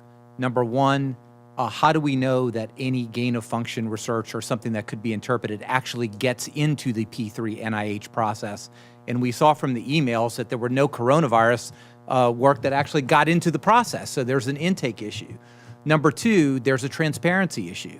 Who is reviewing it? What are their conflicts of interest? What are the criteria that they have that allow or disallow? And again, I do agree that this can't just be scientists who work in infectious diseases. They are not experts in national security. They're not experts in ethical considerations. It has to be transparent. It has to be multidisciplinary, and somebody needs to be accountable. That means either the head of that institute or the head of the NIH needs to sign on the dotted line, and it must be transparent to Congress. I would say that in addition to the local review, which would be a second level. Dr. Muller, I think. Yeah, that's I'm not that concerned about gain-of-function research in the United States. I think that some legislation could take care of that. The issue is, what do we do about China? What do we do about terrorist groups? What we need here is a strengthening of the Biological Warfare Convention, something that demands that we have access to these laboratories and see what's going on. We could cut out all gain-of-function research in the United States. It would do no good if the Wuhan Institute of Virology just closes its doors, doesn't let anybody see what it's doing, and continues on. So we need to have sanctions that will demand that China and other countries be open and accessible, and their data be transparent. very important recommendations. Thank you. Now, Mr. Comer. Thank you, Ranking Member Scalise. Dr. Asher, a story came out last week that the NIH confirmed. The Chinese scientists asked them to eliminate gene sequences of early COVID-19 cases just 3 months after sending them. Dr. Asher, isn't it true that the best chance to understand a virus is to analyze the gene sequence as close to patient zero as possible? Well, rather than I answer that, I'd like to defer, if it's okay, Representative Comer, to Dr. Quay as a scientist, that I could answer some other aspect. Yeah, the elimination of that particular database was irresponsible, or, yeah. And they gave no basis for doing so. It's very disappointing. What we found from that database was that actually the PLA patient that I identified is not the genetically earliest, but they were about 6 weeks earlier and before the Hunan market. But there could be so much additional information if additional files were found. So initially, it was claimed without any evidence that there was no possible way the virus came from the lab. We've been through that many times thus far. In fact, anyone who asserted this so-called lab leak theory was labeled a conspiracy theorist, or even by Nancy Pelosi, a racist. So, Dr. Quay, both your testimony and Dr. Mueller's testimony outlined several key pieces of evidence which favor the idea this virus came from a lab rather than zoonotic origins. Dr. Quay, can you give us more information about the behavior and sequencing of prior coronavirus epidemics like SARS and MERS? Well, I can, and just a personal comment on the racist. My wife is Chinese, so, and my children then are half Chinese. With respect to the SARS-1 and MERS and SARS-CoV-2, I think one of the things you need to, you always want to be able to quantify gain of function. I think the best way to quantify it is SARS-1 is natural and about 5,000 people were infected. MERS was natural and about 7,000 people were affected. SARS-2 is not natural and we're at, 200 million and counting, and probably asymptomatic over 1 billion. That's kind of the relative power that you should think about with what we're doing with this. And so sequence data is absolutely critical.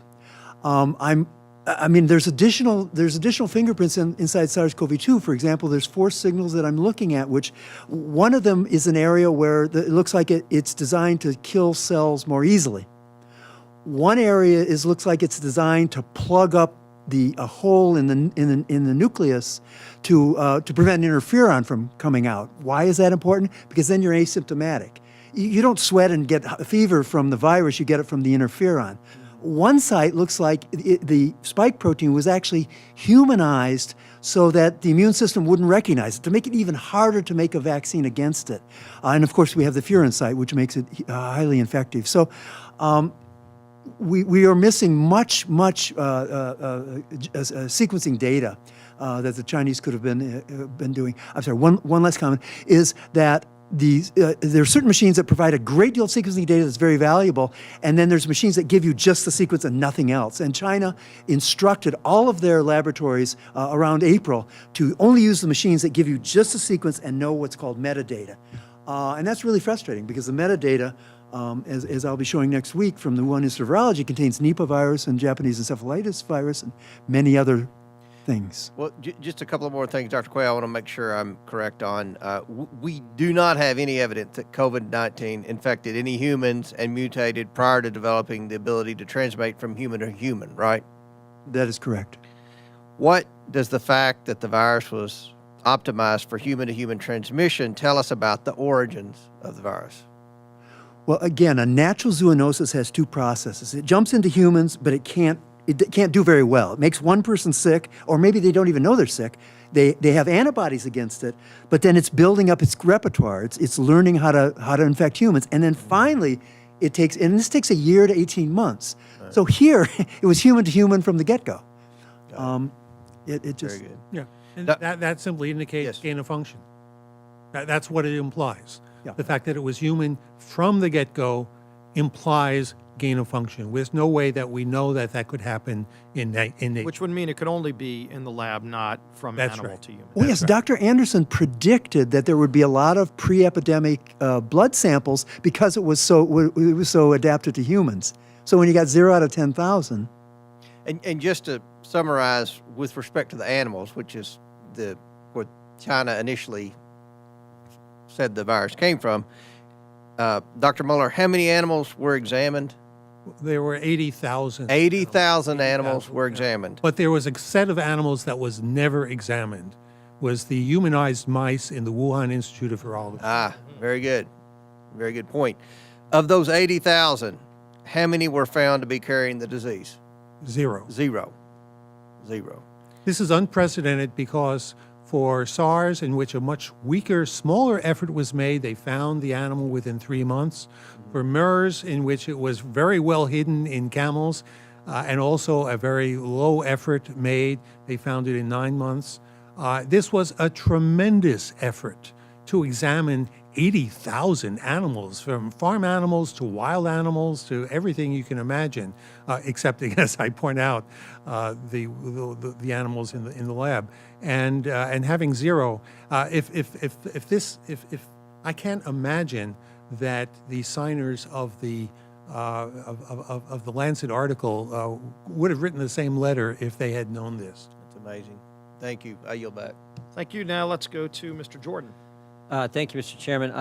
Dr. Giroir, I want to dissect this one email that came from Dr. Auchincloss back to Dr. Fauci. Dr. Auchincloss, again, just to refresh, is Dr. Fauci's top deputy. So this is the email on Saturday, February 1st at 11:47 in the morning.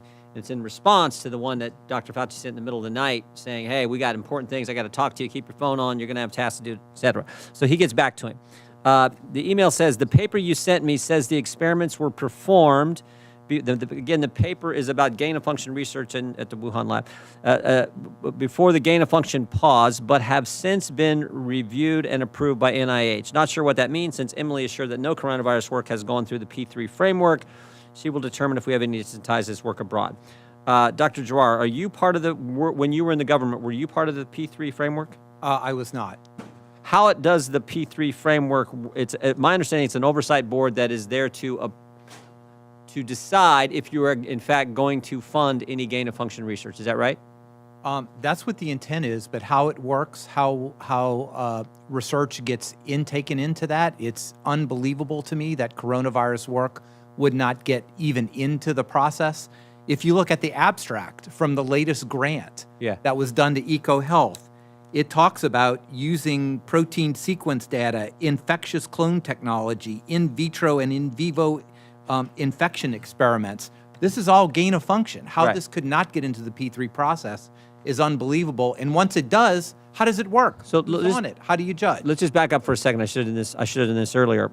There was a pause in any gain-of-function research. My understanding was the pause was in 2014, and so for a few years, we didn't fund any of it, right? I don't know why I think there's a fundamental question if we should be funding it at all, but we were funding it, paused 2014, was restarted a few years later, but under the premise that if we're going to restart it, we're going to set up this P3 framework, this oversight body, this oversight function that people will have to look at this closely, or a second look or whatever, some oversight look before it gets funded.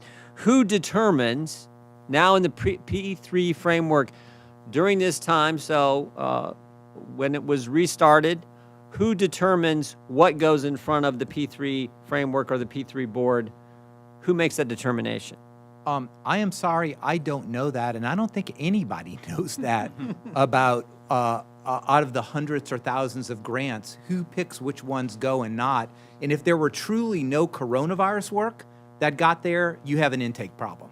That means dozens, hundreds of. Well, someone's got to be responsible. Who heads NIH? Well, ultimately the buck stops with Dr. Collins, who's the NIH director. And Dr. Fauci, he makes decisions on this? Dr. Fauci on NIAID. They are the directors. Ultimately, they are the responsible individuals. So in the end, the people responsible for this, who are supposed to decide if a grant proposal is going to go in front of the P3 framework board process or not, is ultimately Dr. Collins and Dr. Fauci. Is that right? They run the institutes, they run the NIH, the buck stops there. Yeah. That's correct. Okay. I think, Dr. Quay, you were getting ready to say something? Well, yes, the moratorium started in 2014. It was taken away in May 2017. And as far as I know, there's never been a grant that's gone before this structure, the P3, despite the fact that it was set up. So it was set up to look for gain-of-function research, and my understanding is that there's been no grant that's been sent. Well, my understanding is the guy who heads the chair of this board, this P3 framework board, is Dr. Hassel, and he's even said in a public forum, he volunteered this information that he's the chair, and he said it's been very limited, the work that they've done. Very few proposals come in front of them. But I think maybe the big takeaway for us today is the people responsible for making these decisions, Dr. Collins, Dr. Fauci, we invited them, they wouldn't come. And then the guy who chairs the board, Dr. Hassel, we invited him, and he wouldn't come. I think there's something there. Do you think? Well, let me do this question first. Dr. Muller, you raised something. Well, let me go back. Dr. Giroir, why don't you think they're here? Why wouldn't they come? Dr. Fauci and Dr. Collins and Mr. Hassel. You know, I don't know. I know Tony and I know Francis pretty well. I can't imagine a reason, because this is a worldwide pandemic in which millions of people have died. It may have been a result of a lab leak. There will be other, and we think highly likely it is, there will be other pandemics in the future. And if there's something we need, not just Congress, and I know you need it, but the American people in the world needs it, is truth and transparency and openness and trust. And when public officials who are supposed to have our trust don't show up to members of Congress, I think that's a problem. He showed up everywhere for a year and a half. I mean, you couldn't go a day. You couldn't go a day and not see Dr. Fauci somewhere. He was everywhere. I mean, he's like man of the millennial or whatever time declared him. I mean, he was everywhere. And now when we have emails that he's sending out at 12 and 2 in the morning, and we have this gain of function that didn't go through the process it's supposed to go through, and we have all this evidence, suddenly you can't find him. Well, you know, all those redacted emails, they're redacted to you and to me, but they're not redacted to the people who are on it. So he could read it unredacted and refresh his memory and inform Congress. And look, He sure could. when I was in the Trump administration, I got pinged by many antagonistic members on the House or the Senate side. 100% of time, I answered questions. I came to everything because I felt it was my duty as a public servant. We appreciate that. To try to be open to everyone, and you know that. Yeah, this is I've not the testified first time many you've times. So testified. I You've would testified many encourage times. We appreciate my that. former colleagues to be open and transparent and provide that type of honesty, transparency, and trust to the American people. I want to go one. If the chairman will indulge, I want to do one more to Mr. Giroir. Then I do want to come to you, Dr. Mueller.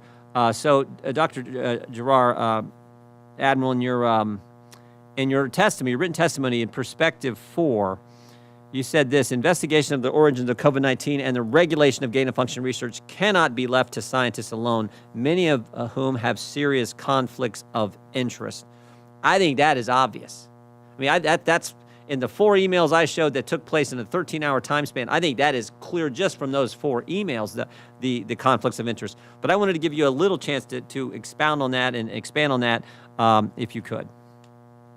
So I just thought it needed to be said. I have the highest respect for scientists and physicians and for people who have developed so many things that are saving lives and curing disease. But scientists are like everybody else. They're people. They have conflicts of interest, and we should be very open about that. That we sort of have a little quote that we can't hide behind our white coats of self-righteousness, that we have hundreds of thousands of dollars in salaries and millions of dollars at stake. And this needs to be, in reputations, I think, is very, very important among an generally anti-Republican scientific community. So these need to be explicitly talked If about. I could just do one follow-up to that.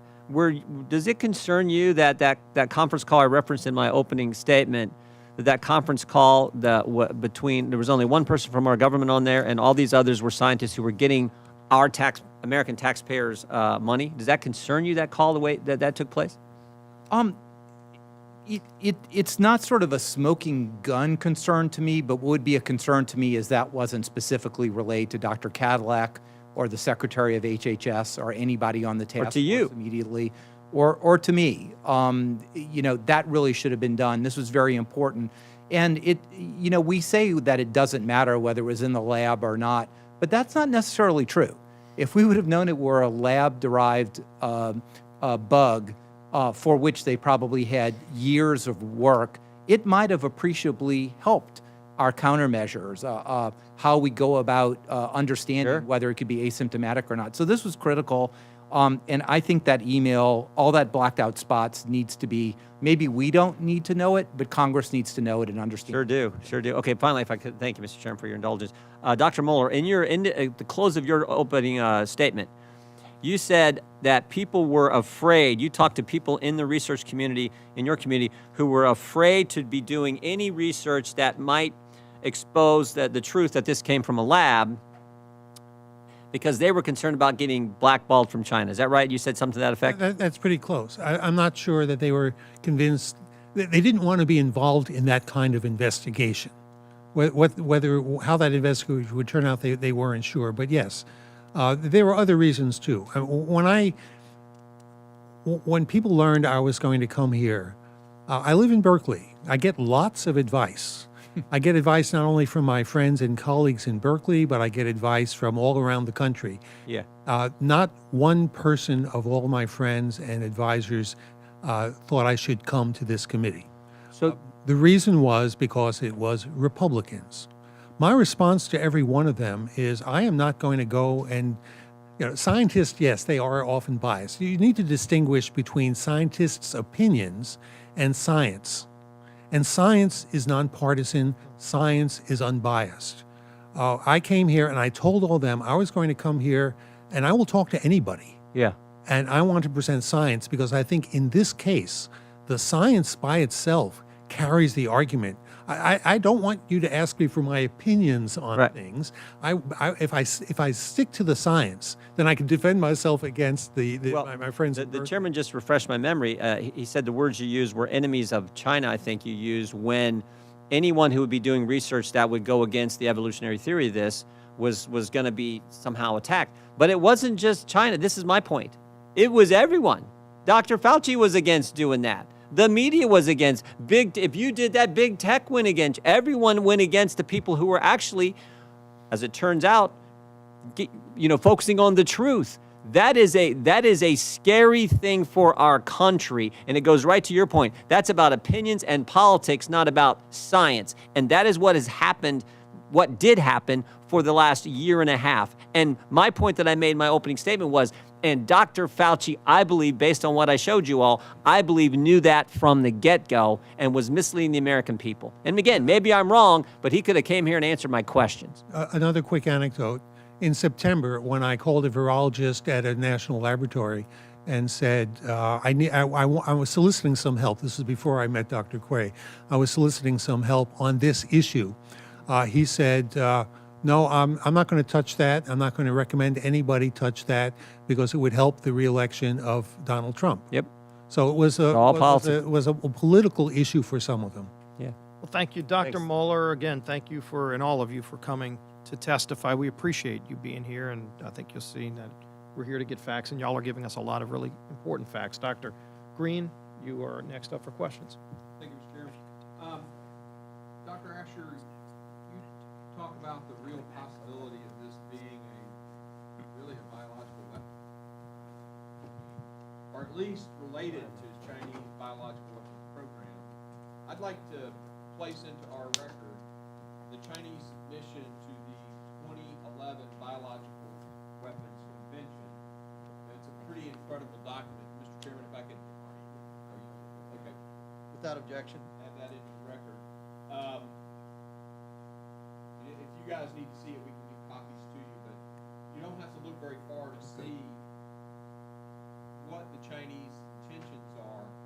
First, the document states, and I quote, synthetic biotechnology poses a huge latent threat to mankind as it could be used in the future to create pathogens of even greater toxicity and infectiousness than those currently known.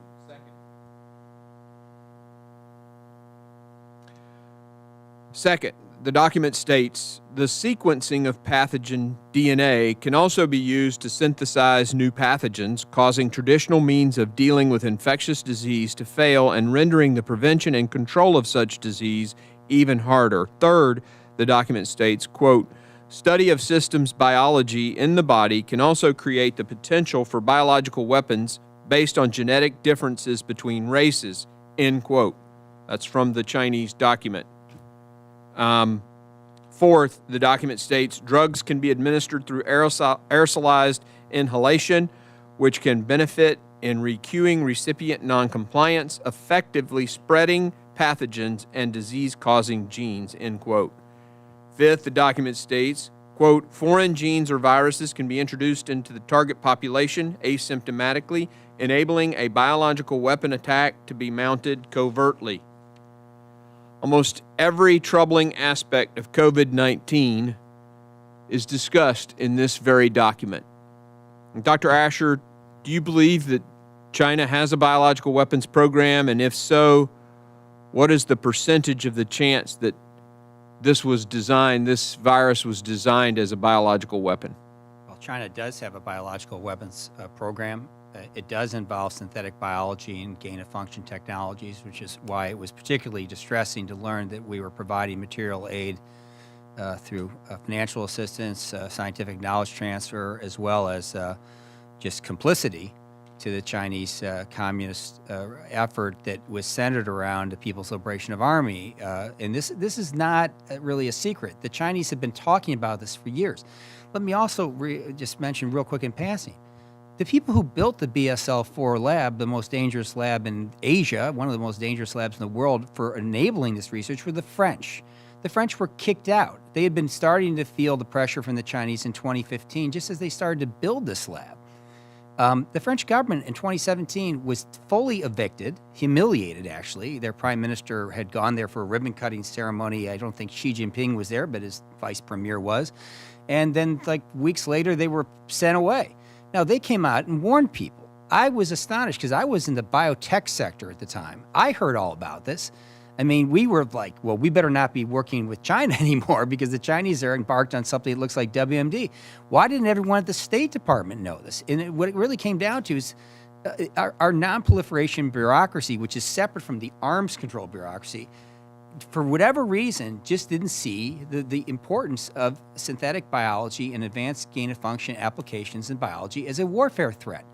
Well, now we know it's a warfare threat. Was this a weapon? Probably not. It was a weapons-related vector being developed. Okay, a weapon the reason I don't think it was a weapon deliberately deployed, at least, was I just found the Chinese were confused when this originally happened, and they were asking us, "What's going on in Wuhan?" And then I thought to myself, if they really understood this, why wouldn't they have done what Professor Mueller would say and has said? They would have released it at Fort Detrick in Maryland, just outside the gates, and then they could have blamed the United States. I think this was a laboratory disaster, a biological meltdown, but then they covered it up. And when they covered it up and didn't tell Admiral Giroir and others, essentially it proliferated it as a type of weaponized vector. Any virus that gets out can effectively become a weapon, which leads me to a final thing. You know, the Chinese, again, had told us in 2011 that this was going to happen. They told us that they were going to pursue, in effect, these types of capabilities because they said that's the future of warfare.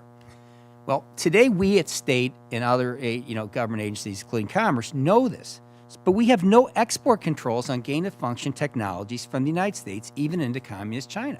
Now, I'm not for overregulation of my own business area, biotechnology, which, but it can save the world, but it also can end the world.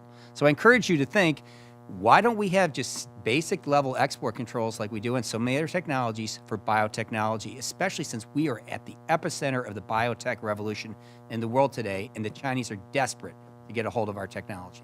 Thank you. I think that's an excellent point. Do you think this was an intelligence failure, or do you think this was, decision makers had the information and ignored it? Well, it was an intelligence failure because if we didn't use the intelligence, sir, between our ears, to understand that the French government had been kicked out, our ally. I mean, the French worked very closely with the National Institutes of Health. I don't understand how the National Institutes of Health didn't know that the French had been evicted from the #1 Chinese cooperative program in the world. That was apparent. But then there are things I will mention in passing. Some of the information in the declassified fact sheet that Secretary Pompeo presented on January 15th, right here, was dated November, December of 2019. It was all declassified, including the dates of information. We won't say what was classified and what wasn't unclassified. There was a mix, but most of it was very sensitive information.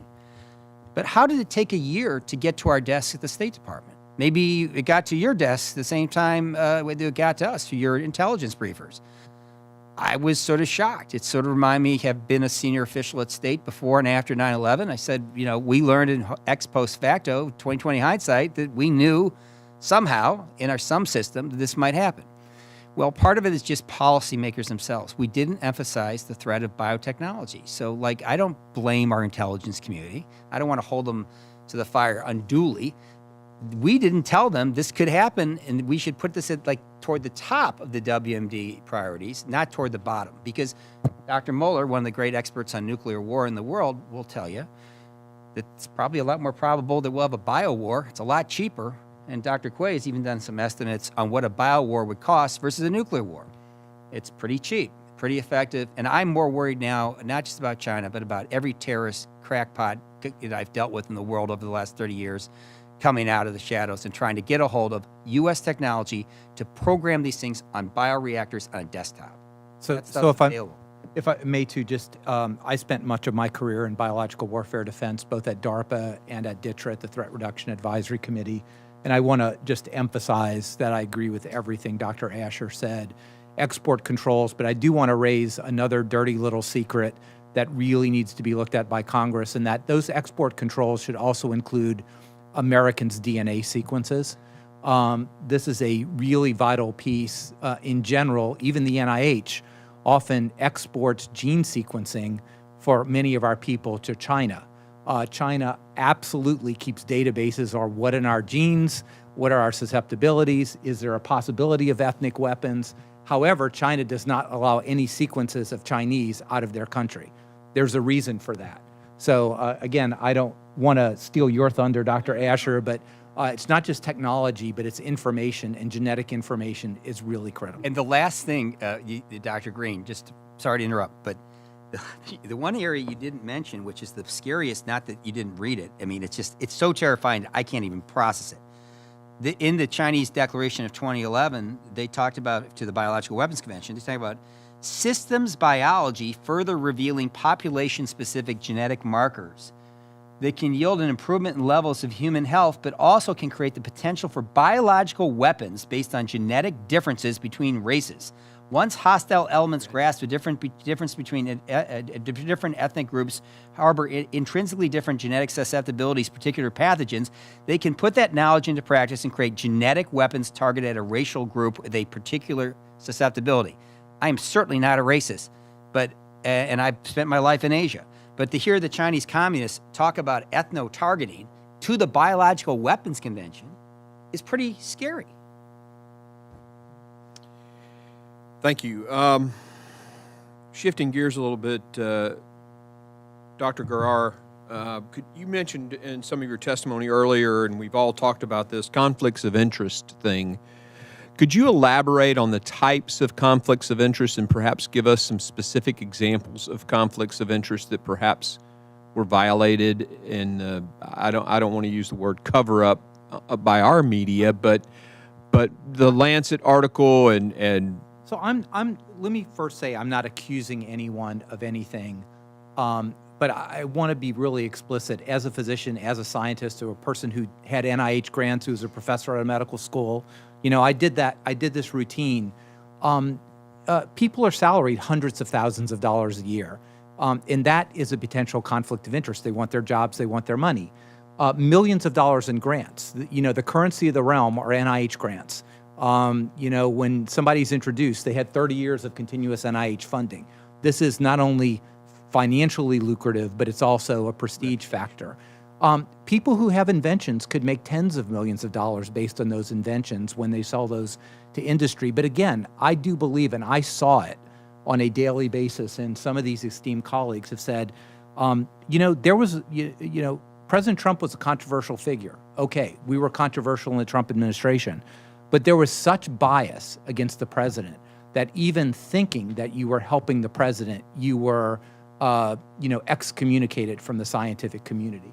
And I think that's a really important factor. And if you, I want to just dig in on that a little bit. So I'm a physician, and we did in residency, this thing called Journal Club that was designed to teach us how to see bias in medical studies. We would look at, were the researchers funded by the drug they're investigating? So breaking it down to the simplest level. Was there selection bias in the population examined in the study? All these different types of bias in science, right? What I just heard from you is that there is a new bias in our scientific community, and it is Trump. And if you are going to research anything that could prove the president's statements true, then that absolutely is rejected out of hand, and therefore a form of bias. Is that what I'm hearing? You are hearing that, and I'm going to tell you, and I am not going to go into specifics, but physicians who were on the task force or who were around the task force were under tremendous pressure from their scientific colleagues to not even show up with the president on stage, advising the Oval Office. Tremendous pressure, and they felt it. This was real. And again, I'm not going to read into her, but I'll just say Dr. Burke said she knew her career was over the moment she came to the task force because she would be prejudicially sought excommunicated from the scientific community Excommunicated because from she the- may have supported some thesis that but scientifically was true, and we all know to be true, but Trump supported. What's not even the thesis, it's just being on the same place with the president. I think Oh, it would you ruin- can't even be in the same room, huh? right, and Huh. that's true. And people died because of the false information that has been put out, right? I mean, we know for a fact. I mean, Columbia University, not a bastion of conservatism. Columbia University said 60% of the people who died could have been saved had China just said human-to-human transmission 3 weeks sooner. And this group of people, the media and the Dorseys and the Zuckerbergs of the world who refused, called it a conspiracy theory. Oh, it's a conspiracy theories. People died. That blood is on the hands of the social media giants and the media and the people who refused and just completely supported whatever China and the World Health Organization said. And you have scientists, competent scientists, saying differently and being ostracized. Shame on you. Mr. Chairman, I'm probably way over my time. I yield. Thank you. Very good question. Representative Maliotakis. Thank you. As a member of the Foreign Affairs Committee as well, I was just really curious about talking about the responsibility of all global leaders to determine the origins and work together in cooperation to prevent a future pandemic. I would love to ask David Asher some of his thoughts on, working at the for the Secretary of State. What were some of the things that you had been working on with our partners on the global level, and where can we build upon that to ensure that, well, number one, there's accountability, but I do feel that there's been a little bit of hesitancy from our global partners and in holding China accountable and really demanding answers to the origins. So I'd love to hear from your perspective of the work that you did in that regard.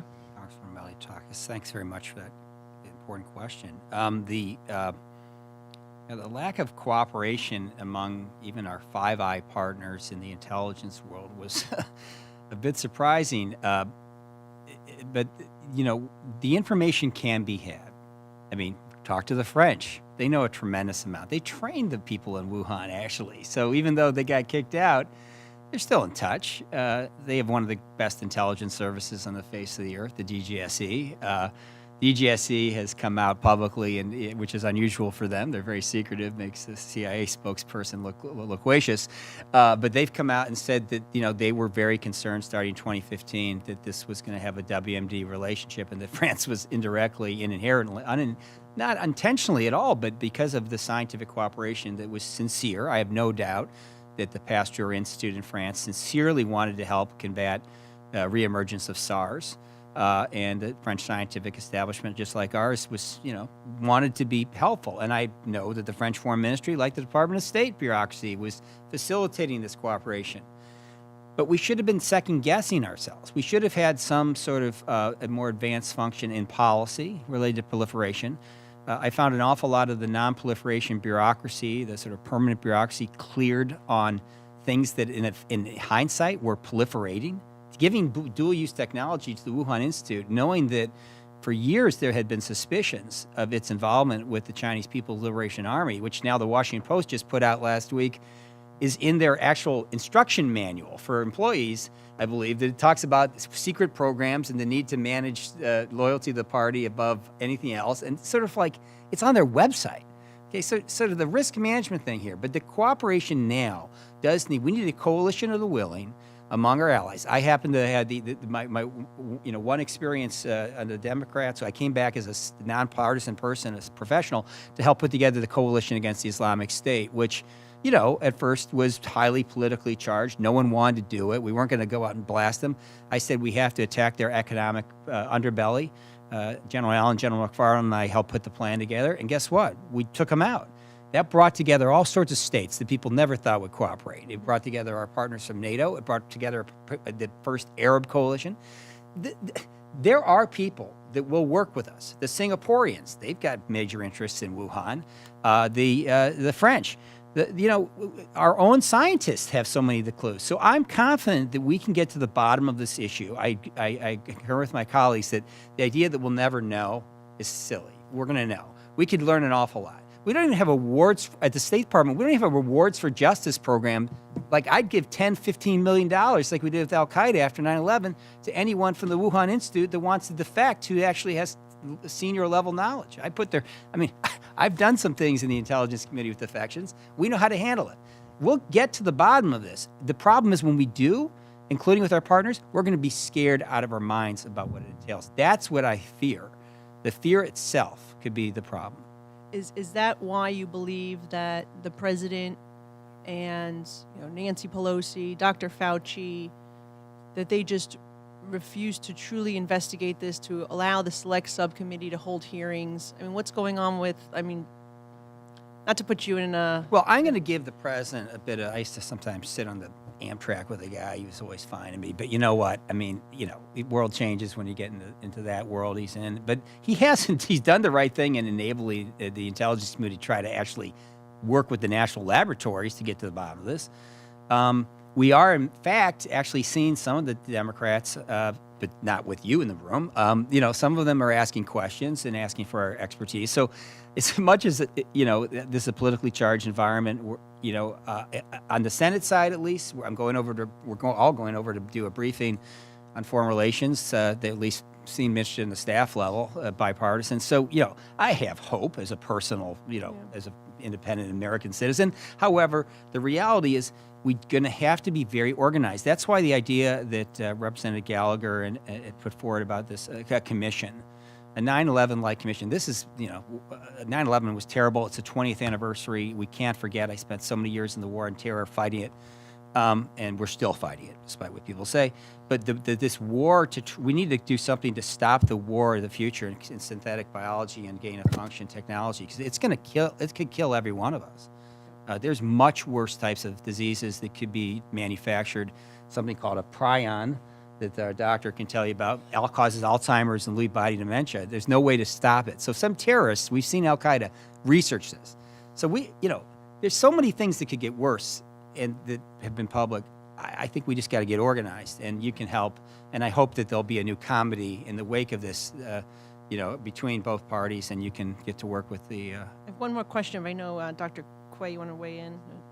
Yeah, I haven't talked about the thing that keeps me up at night the most. So we've talked a lot about China and what its capabilities are and what BSI-4 labs are and BSI-3 and that sort of thing. And they're very expensive and they're complicated and there's a lot of equipment and fancy things. But there was a paper in February of 2020, 30 scientists from Switzerland, they're probably all under 30 in their tennis shoes, and using kitchen equipment, not BSI-2, 3, or 4, kitchen equipment, they were able to order the pieces of SARS-CoV-2 from a supply company, 8 different pieces, and in baker's yeast, the stuff you use in your kitchen to make French dough bread on Saturdays, they were able to recover, they were able to put these 8 pieces together inside the sourdough yeast and get it to express SARS-CoV-2.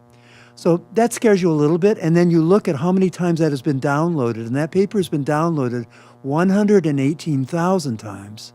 And I would like someone to look to see if any terrorists watch lists are on that download list. Appreciate you sharing that. That's certainly scary. One last question, just because I want to focus more on the World Health Organization. If I am concerned about re-entry into the World Health Organization without using leverage to be able to try to get their cooperation in a more formal investigation. I feel that some of the most outrageous actions taken by the WHO and the CCP are that the CCP was given full veto power over inclusion of American scientists. The CCP vetoed the 3 Americans put forward by HHS. The only American accepted was the CEO of EcoHealth, which was interesting since they've historically funded the Wuhan Institute. The CCP designed the mission's itinerary and refused access to Chinese scientists and raw data. And at the behest of the CCP, the WHO altered their mission to include far-fetched origin claims like shipped frozen food. The CCP was given full power to edit and alter the final report. What should we be doing as a nation with regards to holding WHO accountable, being that we are the largest funder of WHO and we deserve to be, treated with respect, not played for fools. And what should we be doing with our partners that you made very important comments, and I'm not really sure how much of this came out, and I do want to get it on the record. Our ambassador Bremberg had a personal conversation and meeting with Director General Tedros as well as Mike Ryan, and they told Ambassador Bremberg that we should submit names for the WHO Investigation Committee. That got relayed back to me through our Office of Global Affairs. We picked 3 scientists. They were not political. They were career, one from the FDA, one from the CDC, one from the NIH, impeccable credentials. We didn't do a political biopsy on them, had no idea what they were from, recommended them to the WHO through all the official channels, and crickets. Not one word back about the recommendations, and they picked Dr. Daszak. And I wanted to get that particularly on the record because we went out of our way to pick people who could not be argued to be political or have a bone to pick in any way, just to try to get the truth.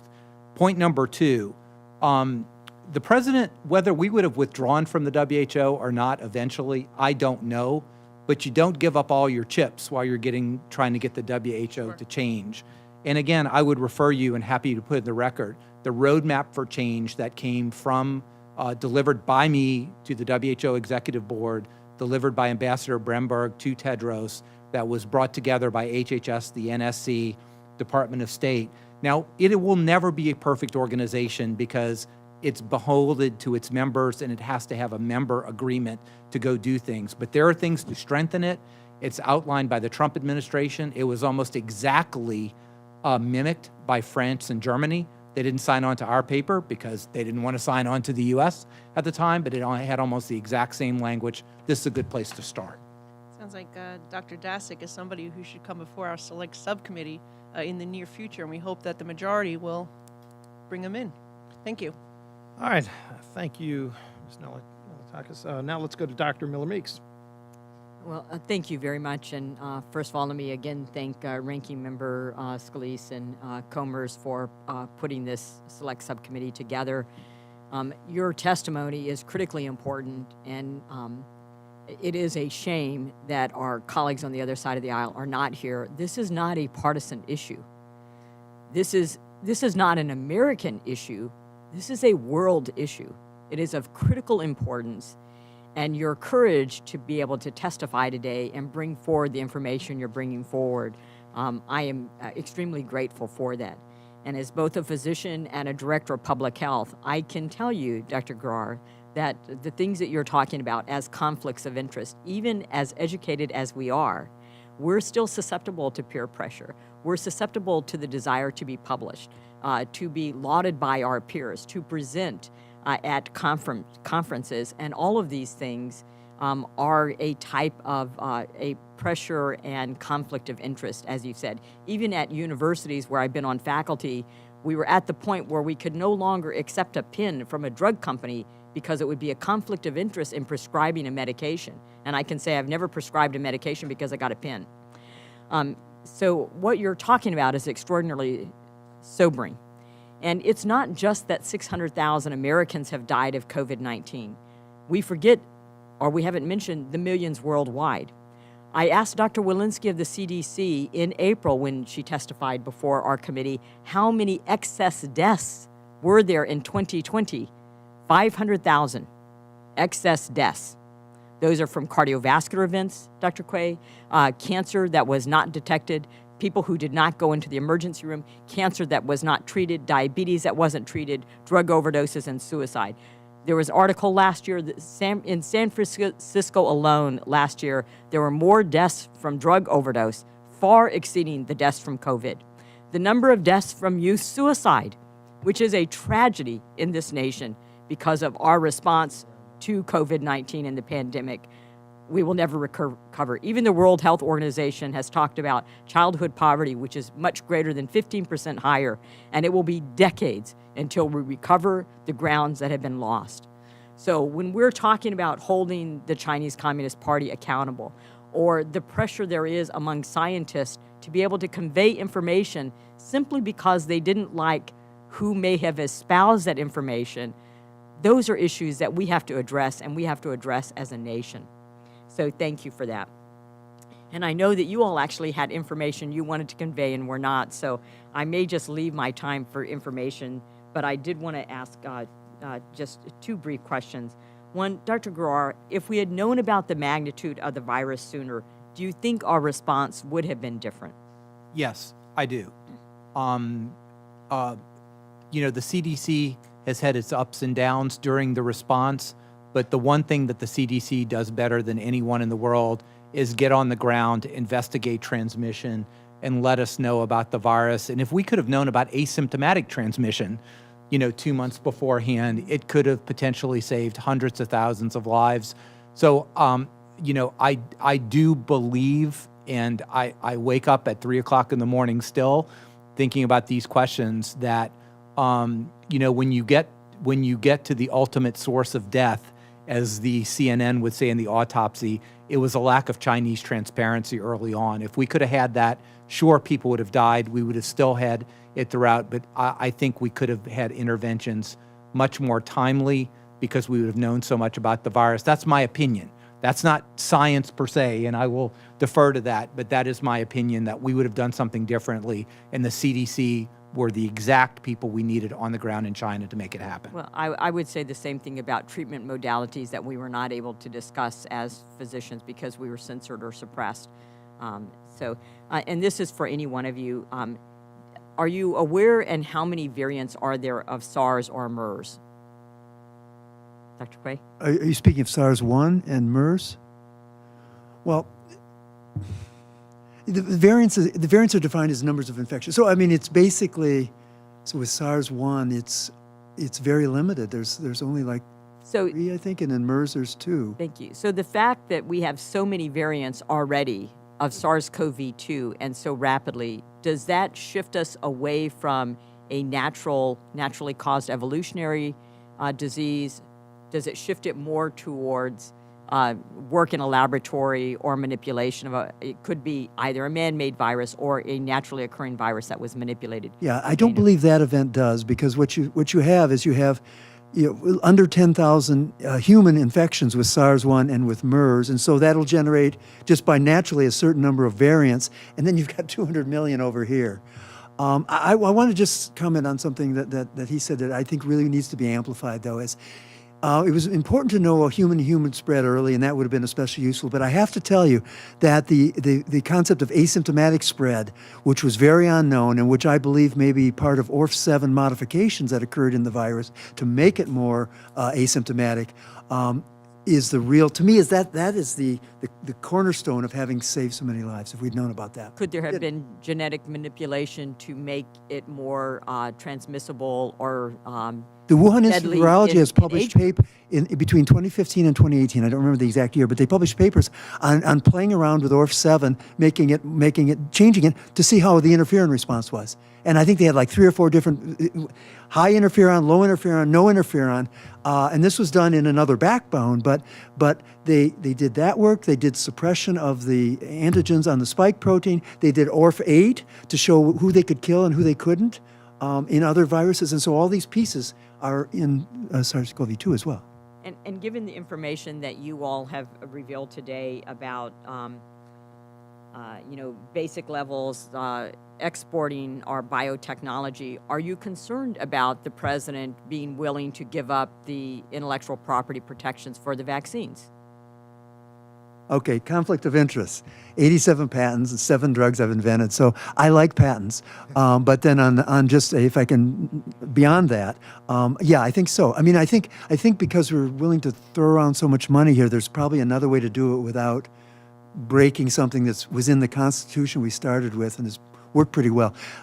I actually teach a course where patents are the foundation of America's success because one family like mine in the 1800s got to make fruit crates for 2 generations, and then they gave it away. And so everything you see around here was patented at one point in time, and it's an incredible engine of commerce. Dr. Mueller, did you want to add something to that?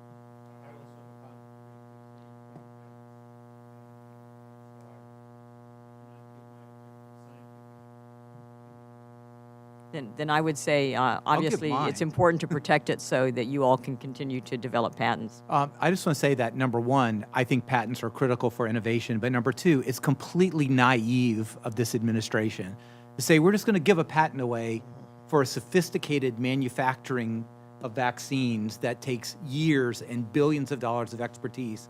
We're going to give it away so somebody else can manufacture it. It's just naive. It does not make biological sense. It's a fantasy world. What needs to happen if you want to do that is exactly what we did on the administration. Have an option to buy 2 billion vaccines, have them manufactured by the companies that have patented them, and then give them to the world. You don't give this technology to other countries. Number one, it violates our patent and innovation, but number two, they can't do it because you're going to have contaminated vaccines, bad vaccines, and then you ruin the entire vaccine enterprise. In addition to which, these both Russia and China have been known to spread disinformation about our vaccines, which have been very effective. So thank you for that, and I yield back my time. Thank you for yielding back. And the other point on vaccines is if it were to be given away, these countries don't have the infrastructure today to start manufacturing it. So you've given away what's been years of research and billions of dollars of private investment. You will stifle future investment because if the next company that maybe is on the verge of curing Alzheimer's or curing a new cancer, if they see that if it's successful, their billions of dollars can evaporate because the president can just give it away to countries like China. It would have a stifling effect on that innovation, which still can't even be used today because, as you said, Dr. Giroir, you can contract today with those companies and they have the infrastructure to make those vials. Those countries, China does not have the infrastructure today, and do we even trust that they have the quality standards? But let me ask, do you gentlemen have the time to go for some additional questions? All right, now that we've had our first round of questions, again, thank you all for coming. I'll start in going back to what Chairman McCall talked about with the work that he's done on the China Task Force. One of the things they looked into is that as we find out further back that this started, there were reports that 3 of the people who worked in the Wuhan lab came out with COVID-19 symptoms. At the time, they didn't know what it was, but they had flu-like symptoms that today would fit with COVID-19. First of all, have any of you gotten any information on testing that may have been done on those 3 workers at the Wuhan lab to determine? We can go back and do blood samples and see if they have the antibodies to determine if it was COVID-19 back probably in September of 2019 as opposed to even December or early 2020. Do any of y'all know what happened to those lab workers who reports say had the first potential cases? Dr. Quay. Well, there were a couple major areas of information records that the WHO team wanted to look at. They actually wanted to do a few things in a positive way, and those were patient records. And so no patient records of early cases of COVID were given or allowed to be looked at by the WHO committee. They said, it's privacy. They're patients and we respect our privacy laws and things. So there isn't information there. I have published a paper that examined a very complicated process of the 590 employees of the Wuhan Institute of Virology, which basically concludes that there is no statistical way that they didn't have positive cases there. China says they didn't, the WHO says they didn't, and with a 4% prevalence in Wuhan in general, they should have had them in the Wuhan Institute just by getting it, from the 7-Eleven down the street. So saying they didn't have any is a false statement. So having led the declassification of that information with the support, of course, of DNI Ratcliffe and Secretary Pompeo, not myself, but I, put the fact sheet together with colleagues in the IC and elsewhere. And, very high confidence. We put it in the declassified information that there were illnesses inside the Wuhan Institute of Virology, a cluster before anywhere else we knew of in the world. What time frame did you? I'm going to say what I know from another government that had people in there, okay? Because that way I'm not giving any U.S., information out. This is not information was received by the State Department. I heard it after I left the State Department. But I'm pretty convinced they know what was going on because they were working with the Wuhan Institute. It was mid-November, early to mid-November.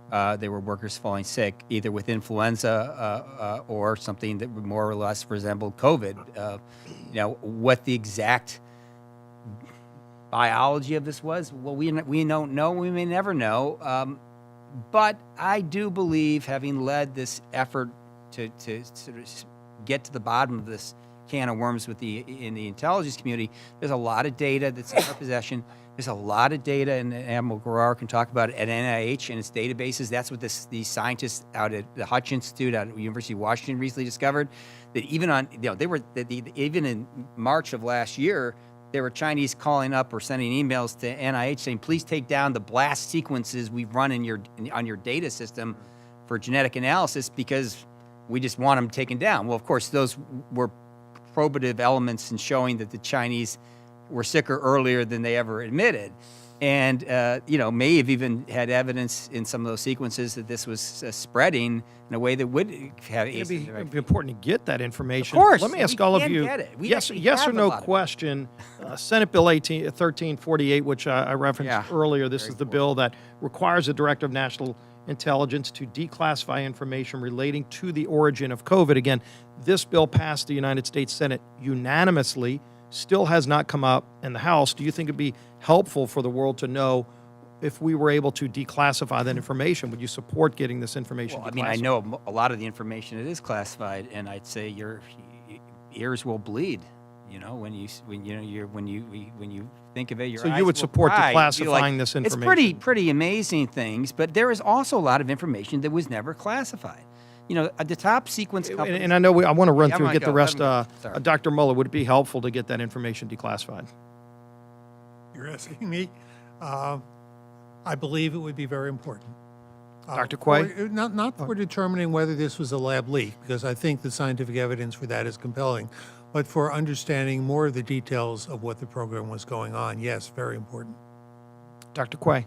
Yeah, I believe it would be very valuable for that. And I just adding other things we were talking about being in the fall. November 12th, 2019, 3 scientists at Wuhan Institute of Virology. You know what they do?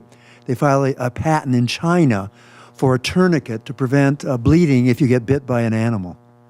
So you don't get infected by the virus in the animal. November 12th, 2019. Dr. Giroir? I think as much as possible. I certainly wouldn't want to jeopardize our sources and methods in China because we're going to need those. But as much as possible that we can, that would shed light without jeopardizing our sources and methods, absolutely 100%. Thank you, and that's what this legislation would do. Hopefully it gets brought up. I'll go back then to the other comment that Chairman McCall made, and we had heard about these military games back in October of 2019, the Military World Games. About 10,000 athletes from over 100 different countries participated.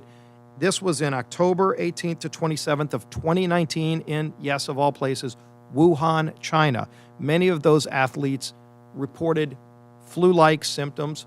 At the time, COVID-19 was not known for testing purposes to determine if that was it. Looks like that may have been the case. Have we been able to get information about was that maybe the first super spreader event? And the other thing was, getting back to that earlier question, if we would have known in those early months that this was a lab-made, genetically engineered virus, not a bat to animal to human virus, if we would have known that at the beginning when China knew it, could that have saved lives here in America and throughout the world? Second question first, whether it was laboratory-derived or natural, if we would have had open access the moment it started spreading, we could have saved lives. Secondly, if we knew it was lab-derived, that would be an extra bonus for us to save more lives. And to expedite a vaccine as well? And to expedite a vaccine, all of the above. The third part about the games, I have no information about it, but I tell you, every CDC detective and everybody at the NIH sort of be looking at that could really reveal information about the origins.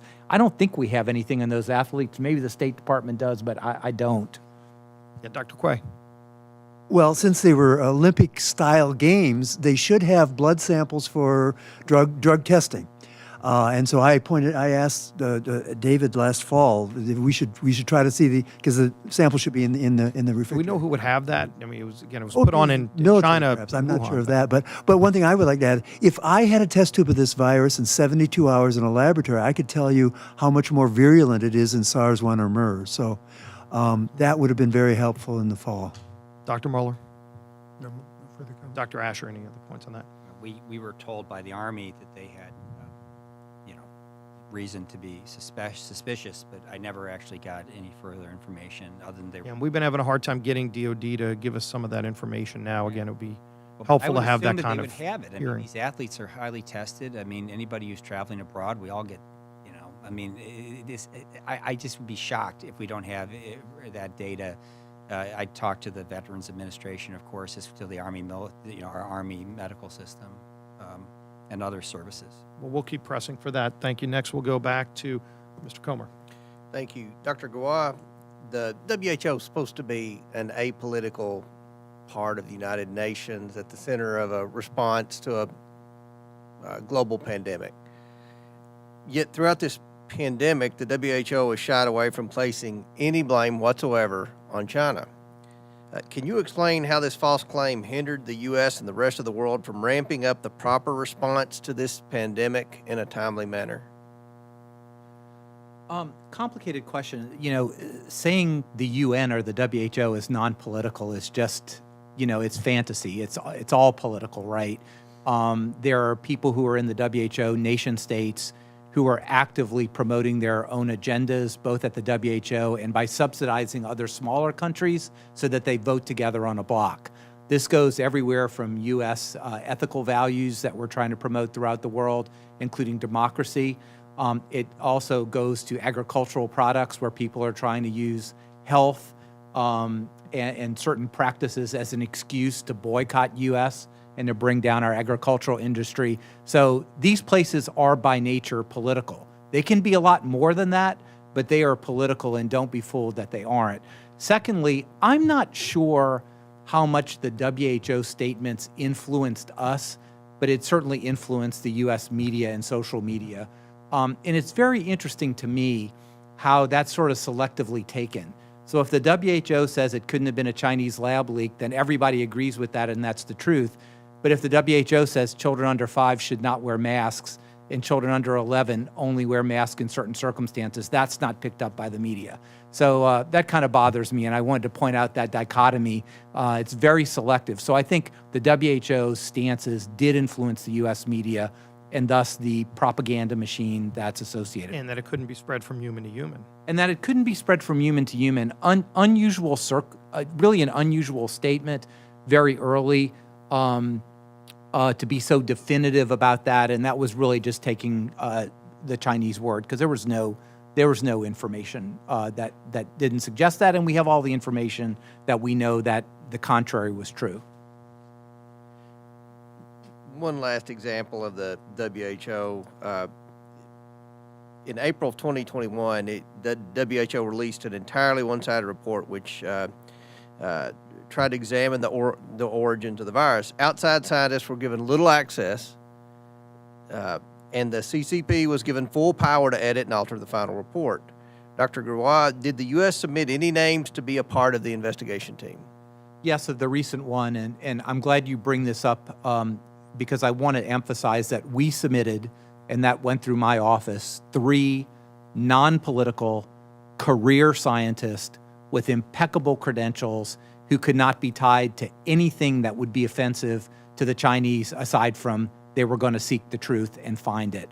We don't know what happened to them, but all we know is they never showed up, and only Dr. Daszak was allowed to be on that committee. We heard that, we couldn't believe it, because it's just, I don't know if it's unprecedented, but it's pretty unprecedented that the Director General asks for us to submit names.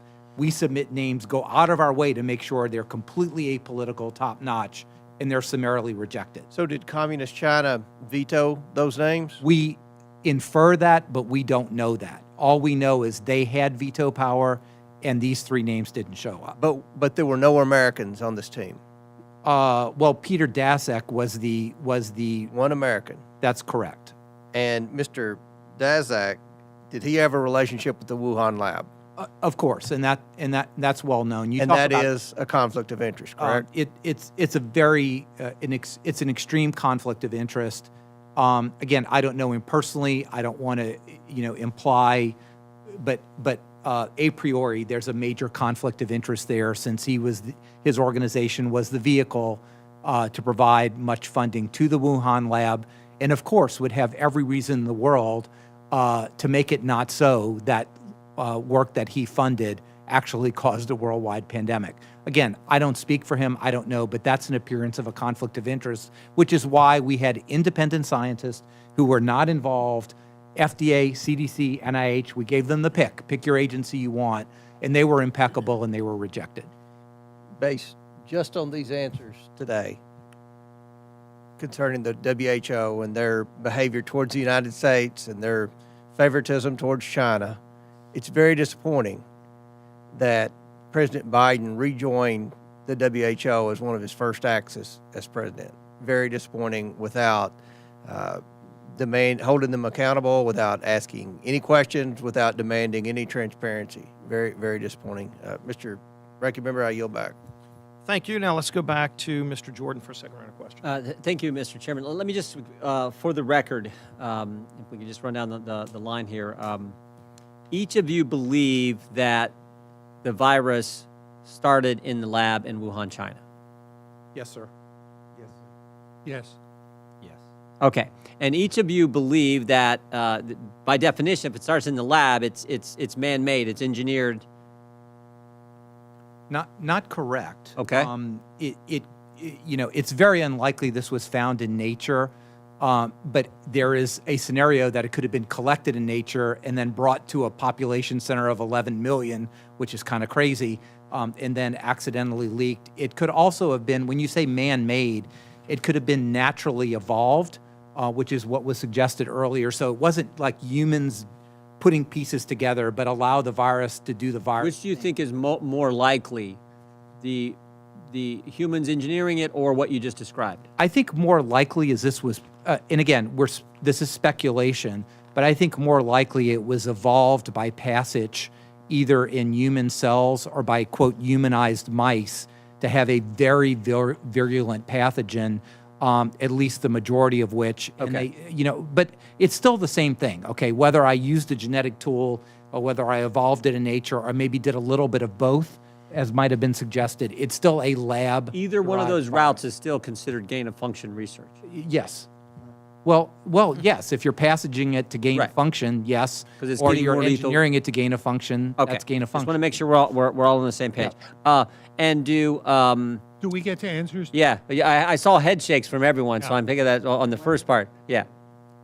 I'd like to distinguish between gain of function, which is where a virus is brought in and you could do 3 kinds of manipulations to it, and something I call gain of opportunity, where you do what the doctor said and go out into caves and things, and you bring them back to a population center, and they've been used to being in a vat fighting with all kinds of viruses, and now you make 1,000,000 times as many copies in one dish, and the person doing that gets a chance to get infected. So gain of opportunity is a natural virus that is in Wuhan that escapes, and then gain of function is a virus where you've played with. But we haven't found this being a natural virus. And, though. no, of course not. Of course So. not.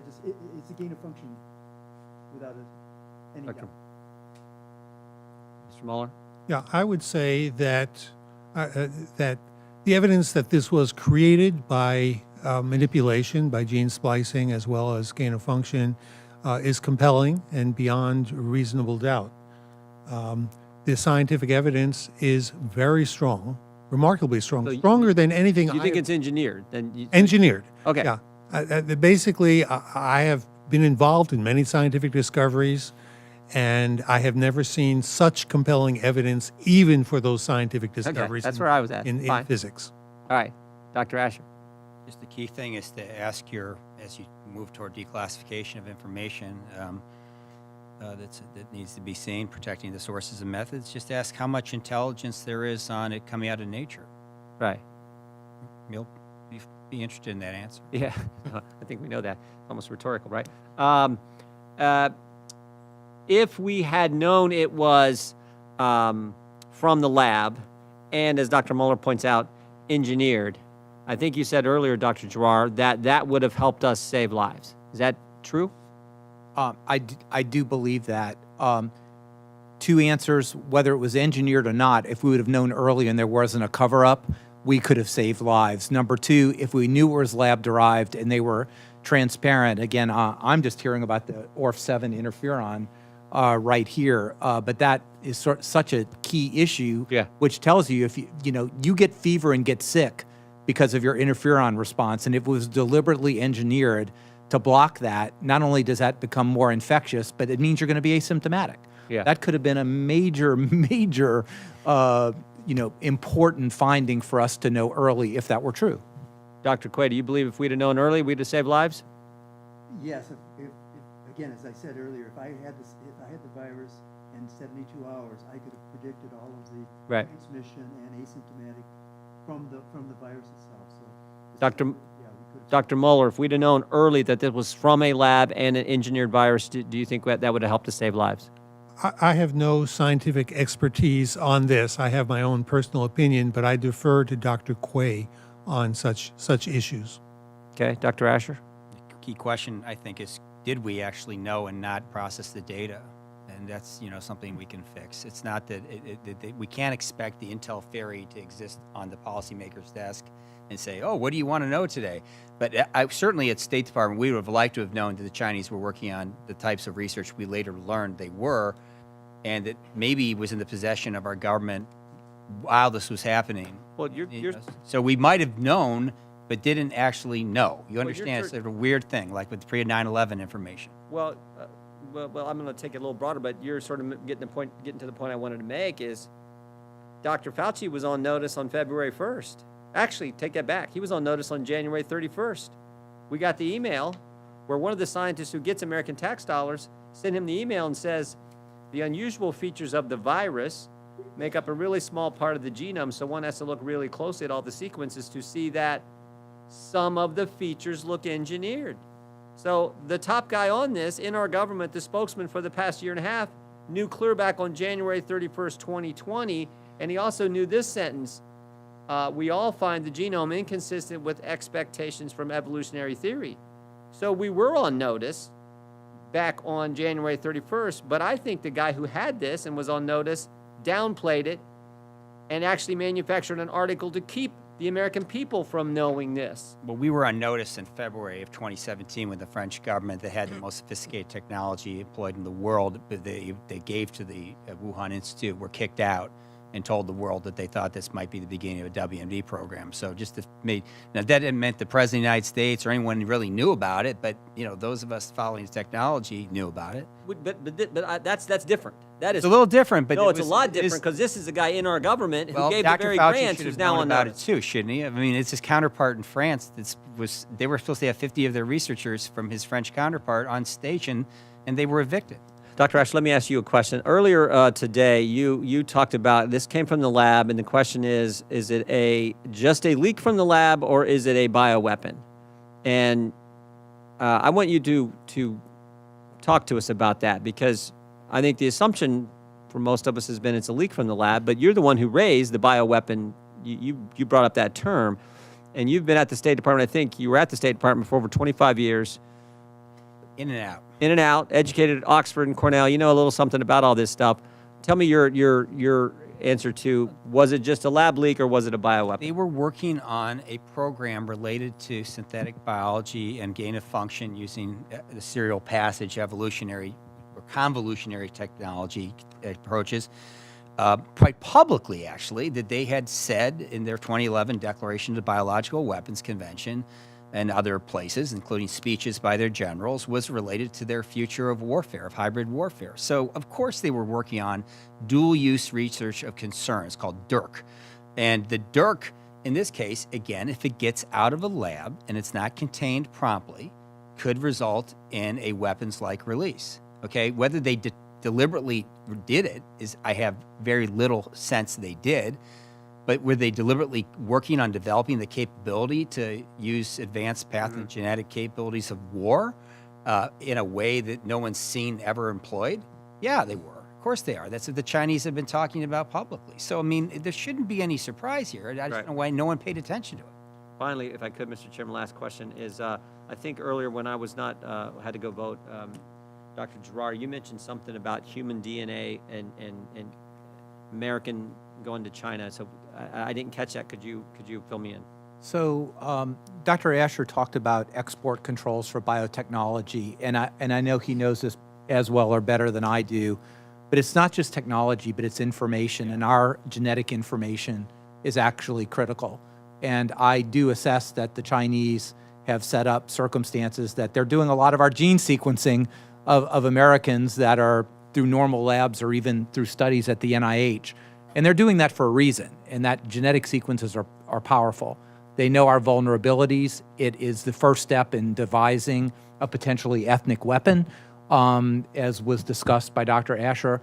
And similarly, I don't know if it's still the case, but I believe it is, you're not going to see any genetic sequences of Chinese exported out of the country. That was a law. There's a reason for that. And when we talk about export of technology, export of our genetic information may be the most important key that we need to stop. Well, I want to make sure I understand this. So American genetic information is going to China. The same China that Dr. Asher talked about is doing bioweapon research with this stuff. And you're saying that combination is of particular concern. Oh, it is an absolutely huge concern from where I sit. And again, I've been out of the formal bioweapons defense, part of the government for a period of time. But genetic information is very powerful, right? It decides who we are. It tells us about our vulnerabilities, not only disease states, but potential for genetic weapons. And what I mean by that is there are variations in receptors and other things that vary by populations, and those can potentially be exploited so that a new pathogen would differentially target a race, a European ancestry versus someone else. And we are essentially just giving all that information to China in the context of what I do believe is an unprecedented and What's terrifying. the rationale for giving that to China? I mean, I think that's a fundamental question we got to ask on all this. Why are we giving all this information to China? Because most people in the community are either naive to the threat, they deny the threat, they're oblivious to the threat, or just don't want to think about it. And that's my assessment of many of the people involved in research. It's not that they're evil, it's not they're giving it to them, but they don't just understand what is happening in China and other places. Wow. And we're providing this in a naive fashion across the board. And I just wanted to point out that genetic information, and again, I hope Dr. Dasher would agree with this, but genetic information is one of those things that we should be keeping as a vital national security secret, and not providing it to adversary nations who wish to develop weapons, even openly in the literature. If I could make a comment on this. I'm at the mercy of the chair right now, but I'll leave it up. Dr. Ju- Clay, just because I know exactly what he's saying, but I think I want to say it in another way. So if you go on the internet and want to do, you can do DNA tests for almost anything on the internet as a consumer, and you don't even need, a doctor to sign. And you do a scrape, you do a spit. Yeah. The specimen will very often go to a laboratory here, but then it gets shipped to BGI, which Dr. Asher will say bought more Illumina sequencing machines than any place in the world, and so they will do the sequence there, and they'll send it back to the company. But guess what? They'll keep a copy, and that's what he's talking about. So every time in America, not always, but many times you will do what you think is and you'll go to a U.S. address, and then it gets shipped to BGI. Yeah.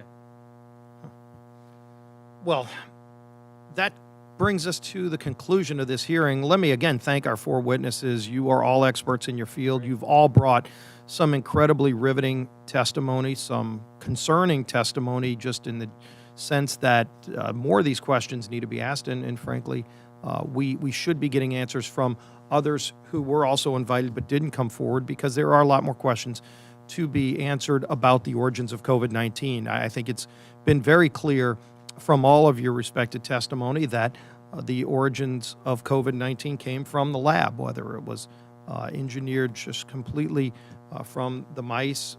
Was there a source, a host like a bat? But the bottom line is we need to be asking more of these questions, especially to people who do have these answers. And there are some people who have these answers who chose not to come. I would urge our counterparts in the majority party to hold a bipartisan hearing where subpoena powers would be involved, where we can compel all witnesses who know information that has not been put on the table to come forward. We're here to find facts. We found out a lot of facts today.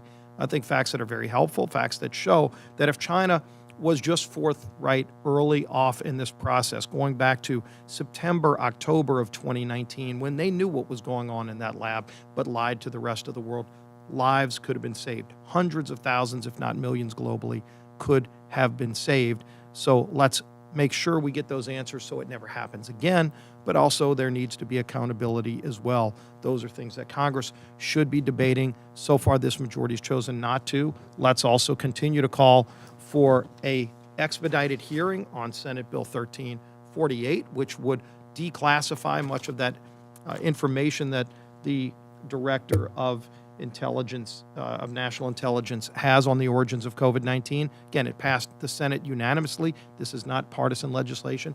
Let's get all of these facts out there, and those others who have information and have not yet come forward, now is the time to come forward. The American people deserve to know wherever the facts lead.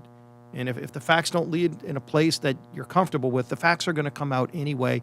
It's better for everybody who has information to bring it forward so that we can at least ask these questions, get the information, and learn from what happened. It's been very, very helpful that we got this information out. I think you've all done an incredible service. And having this broadcast, I think, will open up and shine a light even brighter on something that we still need to dig and get more answers for. So with that, thank my colleagues for participating. Thank our witnesses again.